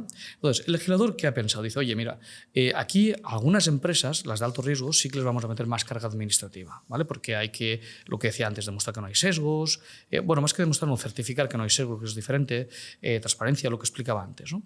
Entonces dice, en Europa tenemos un tejido productivo principalmente basado en pymes, y lo que es inasumible o lo que no sería inaceptable es que ahora a las pymes les pidamos hacer más, ¿no? Entonces, desde cada Estado miembro vamos a crear lo que se han conocido como sandboxes y son entornos de prueba donde las pymes, cualquier otro, pero sobre todo va centrado para pymes, puede ir allá para desplegar su tecnología bajo nuestra supervisión directa y si todo funciona bien, pues oye, funciona bien y te facilitamos la vida para que no tengas que estar perdiendo tiempo o invirtiendo tiempo y dinero en las certificaciones que son necesarias, siempre en alto riesgo. Cuando digo esto, estoy en alto riesgo. Entonces, es un mecanismo de los gobiernos para facilitar la vida a las pymes que quieran desplegar casos de uso en alto riesgo en Europa. Entonces, ¿qué estamos haciendo ahora mismo? Pues bueno, en años anteriores se sacó ya un decreto que regulaba esto y es el sandbox piloto que ahora tenemos en marcha. Esto no lo está haciendo la ESIA, lo está haciendo el propio ministerio, pero es un piloto de sandbox. ¿Vale? ¿Por qué? Porque hemos seleccionado 12 empresas que ahora están en el sandbox y estamos ajustando los mecanismos, ¿no? Y todos los procedimientos para aportar valor a la pyme, y estamos en contacto muy directo con todos los emprendedores y emprendedores que están en este... y también hay grandes empresas que se han presentado, incluso en algunos casos la administración pública. Pero estamos en contacto con todos en el sandbox para sacar un producto que ahora sí, cuando ya esté este piloto finalizado, heredará la ESIA y pondremos a disposición de todas las empresas nacionales e internacionales que quieran probar sus aplicaciones en España bajo nuestra supervisión. La idea es, nosotros tenemos una legislación que hay que cumplir, como la gente tiene la picha hecha un lío hablando en plata, no tenemos muy claro si mi aplicación cumple o no cumple, la puedo desplegar en este entorno de pruebas y a partir de ahí tú me dices en qué puntos falla y qué puntos tengo que corregir para poder cumplir. No es exactamente esto, yo tengo una aplicación de alto riesgo, es decir, aquello de los derechos fundamentales, etcétera, ¿no? Tengo que hacer una serie de burocracia, pero oye, házmela tú. Tu gobierno, me la haces tú. Vale, pero yo te enseño cuál es mi aplicación. Me das el código, los ejecutas, en fin. Y tú me dices si hay algo que esté mal, que esté no cumpliendo. Claro, esa es la idea. Si después de aquí hay alguna cosa que es un desastre, te digo, oye, mira, esto no cumple, tienes que cambiar esto y esto en el si código cumple, para que esto te facilito cumpla. la vida para que tú no tengas que perder tiempo y dinero en una consultora o quien sea para sacar la certificación, ¿no? Entonces, fíjate, la obligación que tenemos es poner en marcha esto antes de agosto del 26. Pues lo hemos puesto en marcha en diciembre del 24, para que digas, ¿somos los primeros de la clase? Sí, muchos países de Europa, en Europa hemos presentado ya, ni se sabe las veces, en Dinamarca, en Bruselas, un montón de sitios, nuestro sandbox. Ahora, el otro día me llaman desde Lisboa, que querían que fuéramos allí para presentar el sandbox, porque en Lisboa lo tienen que hacer también, todos los países lo tienen que hacer, y oye, como España nos lleva ya 1 año y medio de ventaja, por favor, venid aquí y explícanoslo, ¿no? O sea, hemos hecho de momento un piloto con 12 empresas y esto se supone que ¿cuándo estará disponible a través de la ESIA para todos los públicos, para todas las empresas? Hombre, a mí me gustaría que esto fuera a inicios del 26. ¿Esto será gratis para la gente? Sí, por supuesto. O sea, cualquier empresa que quiera desarrollar una aplicación de alto riesgo de inteligencia artificial podrá meterlo en el sandbox antes de sacarlo al mercado para que luego no le metan una multa, sino que por ahí pueda visualizar. Y ahí en el sandbox no hay multas ni historias, simplemente es un entorno de pruebas en que me ayudas a ver si está todo ok o si hay que hacer papeleo. Es que es imposible poner sanciones aquí. Primero, porque no es mi objetivo. Segundo, porque no lo estás comercializando. Estás en una fase de desarrollo.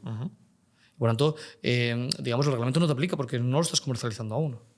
¿Cómo ves el futuro de la IA en España? Es decir, ¿dónde nos ves a medida que esto vaya evolucionando? Porque esto está cambiando muy rápido y como informático, que también reconozco que agradezco que hayan puesto un director que sea un perfil técnico y no un perfil político, ¿no? Pero en este caso, tú sabes de inteligencia artificial. ¿Cómo estás viviendo esto y cómo crees que nos va a afectar? ¿Esto es realmente algo que vamos a poder regular y más allá de que en el papel sea muy bonito decir no, si solo queremos que se haga pero se haga bien, no vaya a afectar realmente al desarrollo de la inteligencia artificial? Porque es que realmente lo que estamos viendo es que esto cada vez va más y cada vez va a puntos que empezamos a ver IA en medicina que empieza a tener puntos inexplicables, que empieza a tener cosas que decimos, oye, esto está aportando conocimiento nuevo al que nosotros no somos capaces de llegar. Con lo cual, habrá una fase en la que me pueda llegar a explicar cómo ha llegado a eso, pero habrá un punto en que no pueda seguir ese guión. Es decir, ¿cómo ves que la evolución tecnológica de inteligencia artificial, más a título personal y no como director, crees que va a ir? ¿Crees que esto va a tocar techo? ¿Crees que esto va a ser sin límites? ¿Crees que esto va a poder hacerse peligroso? Y aparte de ello, ¿cómo podrá algo como un sistema regulador seguir la velocidad que lleva esto cuando estamos hablando de que os tomáis tiempos de poder hacer esos sandbox, por ejemplo, a 2 años vista? Es decir, ¿realmente podemos, con la infraestructura burocrática que tenemos a día de hoy, seguirle el ritmo a la inteligencia artificial? Bueno, a ver, son muchas preguntas en una. Sí, perdona. Para empezar, el futuro de la inteligencia artificial. Mira, yo el otro día, justamente aquí en Barcelona me invitaron a un acto que disfruté un montón y aprendí un montón, y había uno de los ponentes que dio una visión que yo no había visto hasta ahora, pero se la compré y desde hace una semana ya me la he hecho mía, ¿no? El tema es, a ver, todos los que somos técnicos hemos estudiado en la carrera, no sé si tú eres técnico, también creo que no, ¿verdad que no? Pero bueno, tienes perfil técnico perfectamente. Pero todos los que hemos estudiado en la carrera de informática o telecomunicaciones, etcétera, todos hemos estudiado la torre TCP/IP, ¿no? La torre TCP/IP es la filosofía básica sobre la cual se construye Internet y las telecomunicaciones. Primero tenemos las capas de bajo nivel que van subiendo y al final tenemos las aplicaciones, ¿no? Es decir, por ejemplo, uno de los... Me permitirás que de memoria ya no me acuerdo de los niveles de la torre TCP/IP porque esto lo estudié hace muchos años, pero sí que hay un sistema de capas, ¿no? O sea, tú no puedes construir un WhatsApp si antes no tienes Internet, y no puedes tener Internet si antes no tienes el TCP, y si no puedes tener TCP si no tienes el IP, y si no tienes el IP si no tienes no sé cuándo, ¿no? Entonces hay que construir por capas. Entonces, ahora mismo lo que decía esta persona es que los LLMs que estamos viendo, como ChatGPT, en fin, Llama, Gemini, todos estos, es una de las capas de esta torre TCP/IP, que no se llamará así, evidentemente, de la inteligencia artificial, ¿no? Entonces, ahora habrán 5, 10, 12 de estos, ¿no? Que son los LLMs, pero a partir de aquí hay que construir. Por lo tanto, las empresas de futuro, y especialmente me refiero a las españolas, ¿vamos a competir en hacer un LLM nuevo? Hombre, yo creo que no, eso tiene poco sentido, ¿no? Porque ya hay iniciativas muy buenas como Alia, en fin, las que ya conocemos, y hacer otro creo que ya pierde valor, ¿no? Esto es como inventarse otro TCP, otro protocolo IP, ¿no? Tiene poco sentido. Lo que ahora tiene sentido es empezar a construir encima, ¿no? Y con LLMs diferentes o con otras herramientas construir las aplicaciones, construir el WhatsApp, no sé si me explico, ¿no? Construir el Office o construir... Entonces, ahí, claro, ahí hay un mundo infinito, ¿no? El mundo de abajo no, este sí que es finito, este sí que son las grandes empresas como Microsoft, Google, en fin, las que ya conocemos, que ya han construido, y meterse ahí ya se ha creado un oligopolio que va a ser dificilísimo entrar. Y hay iniciativas, como Mistral en Francia, que tú has citado otras, y en Suecia también. En fin, hay varias. Pero ahora lo interesante y el negocio para las empresas, y en particular las españolas, es empezar a construir encima de esto. Y el objetivo, o sea, ¿tú crees que España va a poder construir encima de esto? Es decir, que vamos a tener éxito. Yo pienso que sí, y desde el gobierno se están poniendo todas las iniciativas que se puedan poner, ¿no? Como el Sandbox que ya he citado para facilitar la burocracia, como las IA Factories para facilitar el acceso a la supercomputación, etcétera, etcétera. Perdona que me quedo sin voz. No te preocupes. Pero claro, todas estas iniciativas poco a poco van en línea con ese 5%, porque al final son las que realmente las que entran en el sandbox son aquellas que van a tener cierta regulación, con lo cual las aplicaciones tipo Office probablemente no entren en ese sandbox. Pero en el IA Factory sí, por ejemplo. En el IA Factory, pero el IA Factory es más relacionado con el cómputo, con lo cual también hablamos de grandes aplicativos y no de un SaaS no que se base solo, en APIs de ChatGPT. No solo gran cómputo, también hay información, hay muchos ámbitos, pero aquí, mira, aprovechando que se ha anunciado hoy un cambio en la dirección del BSC, te animo a que al nuevo director lo invites pronto y que te explique de primera mano, el nuevo director del BSC, de qué se trata la IA Factory que se está montando desde España. Estaremos absolutamente encantados, como siempre, y estamos en contacto mucho con ellos, así que desde luego estaremos encantados. Pero yo lo que iba es que has mencionado otro tema antes mientras hablábamos, y has hablado de alfabetización de inteligencia artificial, porque yo creo que ese quizá es el mayor de los kits para que a España le vaya bien en el mundo de inteligencia artificial, es decir, que la gente sepa que esto de inteligencia artificial qué es, qué supone, que va en serio, que va a suponer una serie de cambios y que tenemos que convivir con ellos. Y en cambio me encuentro constantemente con que la gente está a uvas, pero está a uvas porque nadie les está diciendo que esto es importante. Entonces, ¿qué estáis haciendo desde, no sé si desde la ESIA o desde otros departamentos, o si le corresponde más a la Secretaría de Estado o a ti? ¿Qué estamos haciendo para ayudar a que la sociedad vea la inteligencia artificial con los ojos que tienen que verla y quitar ese San Benito de que esto es el metaverso y se va a ir al carajo en 3 años y volveremos a estar como estábamos? Pues mira, muy sencillo. Estamos preparando un plan de alfabetización muy potente por toda España, en prácticamente todas las provincias, que pronto lo presentaremos. Y este plan de comunicación va a incidir justamente en esto. Entonces, la pregunta de si esto es responsabilidad mía o no, sí que lo es, está en los estatutos de la agencia, y una parte de la agencia es no solo supervisar, que es la parte menos amable, pero también la parte de difundir y formar, y el objetivo es ir de forma transversal a todo el mundo, a las universidades, a la sociedad en general, a las empresas, sindicatos, en fin, a todo el mundo. Pues precisamente ahí es donde yo quería ir, y te voy a agradecer muchísimo que nos hayas venido a contar un poco todo esto, porque realmente creo que una de las cosas que pasa en este podcast es que cuando explicáis las cosas se ven con otros ojos, porque si nos hubieses dicho en su momento o no sé si fuisteis vosotros los que mandasteis esa nota de prensa que se convirtió en la noticia de los 80 puestos o fue un artículo por alguien que luego se tiró, ¿no? Pero si nos hubiesen dicho que se estaba construyendo una agencia de supervisión de la inteligencia artificial que iba a ayudar a intentar alfabetizar a la sociedad española en inteligencia artificial, estoy seguro que se hubiese visto con muchos mejores ojos que el hecho de que se nos dijese que se iba a crear una agencia con 80 falsamente dados 60 personas que nos costaría 5 millones al año para intentar controlar que la inteligencia artificial se aplicase. Y creo que el problema está en cómo eso se cuenta. En cualquier caso, creo que tenemos el mismo interés y es que la gente sea consciente de lo que se viene. Podemos tener ciertas discrepancias en hacia dónde vamos a ir. Me da miedo que perdamos esta ola entreteniéndonos en temas regulatorios y no en avanzar por ahí. Pero al fin y al cabo creo que lo bueno y lo que no voy a dejar de agradeceros es que os sentéis aquí en este podcast porque desde luego, bueno, hemos visto de diferentes estamentos y creo que vamos a ver más cada vez porque desde luego muestra, pues oye, al menos esa voluntad de servicio ciudadano de intentar poner la información en la mesa más allá de lo que sale en los medios. Muchísimas gracias, Ignasi. A ti por esta entrevista y este debate tan interesante. Gracias.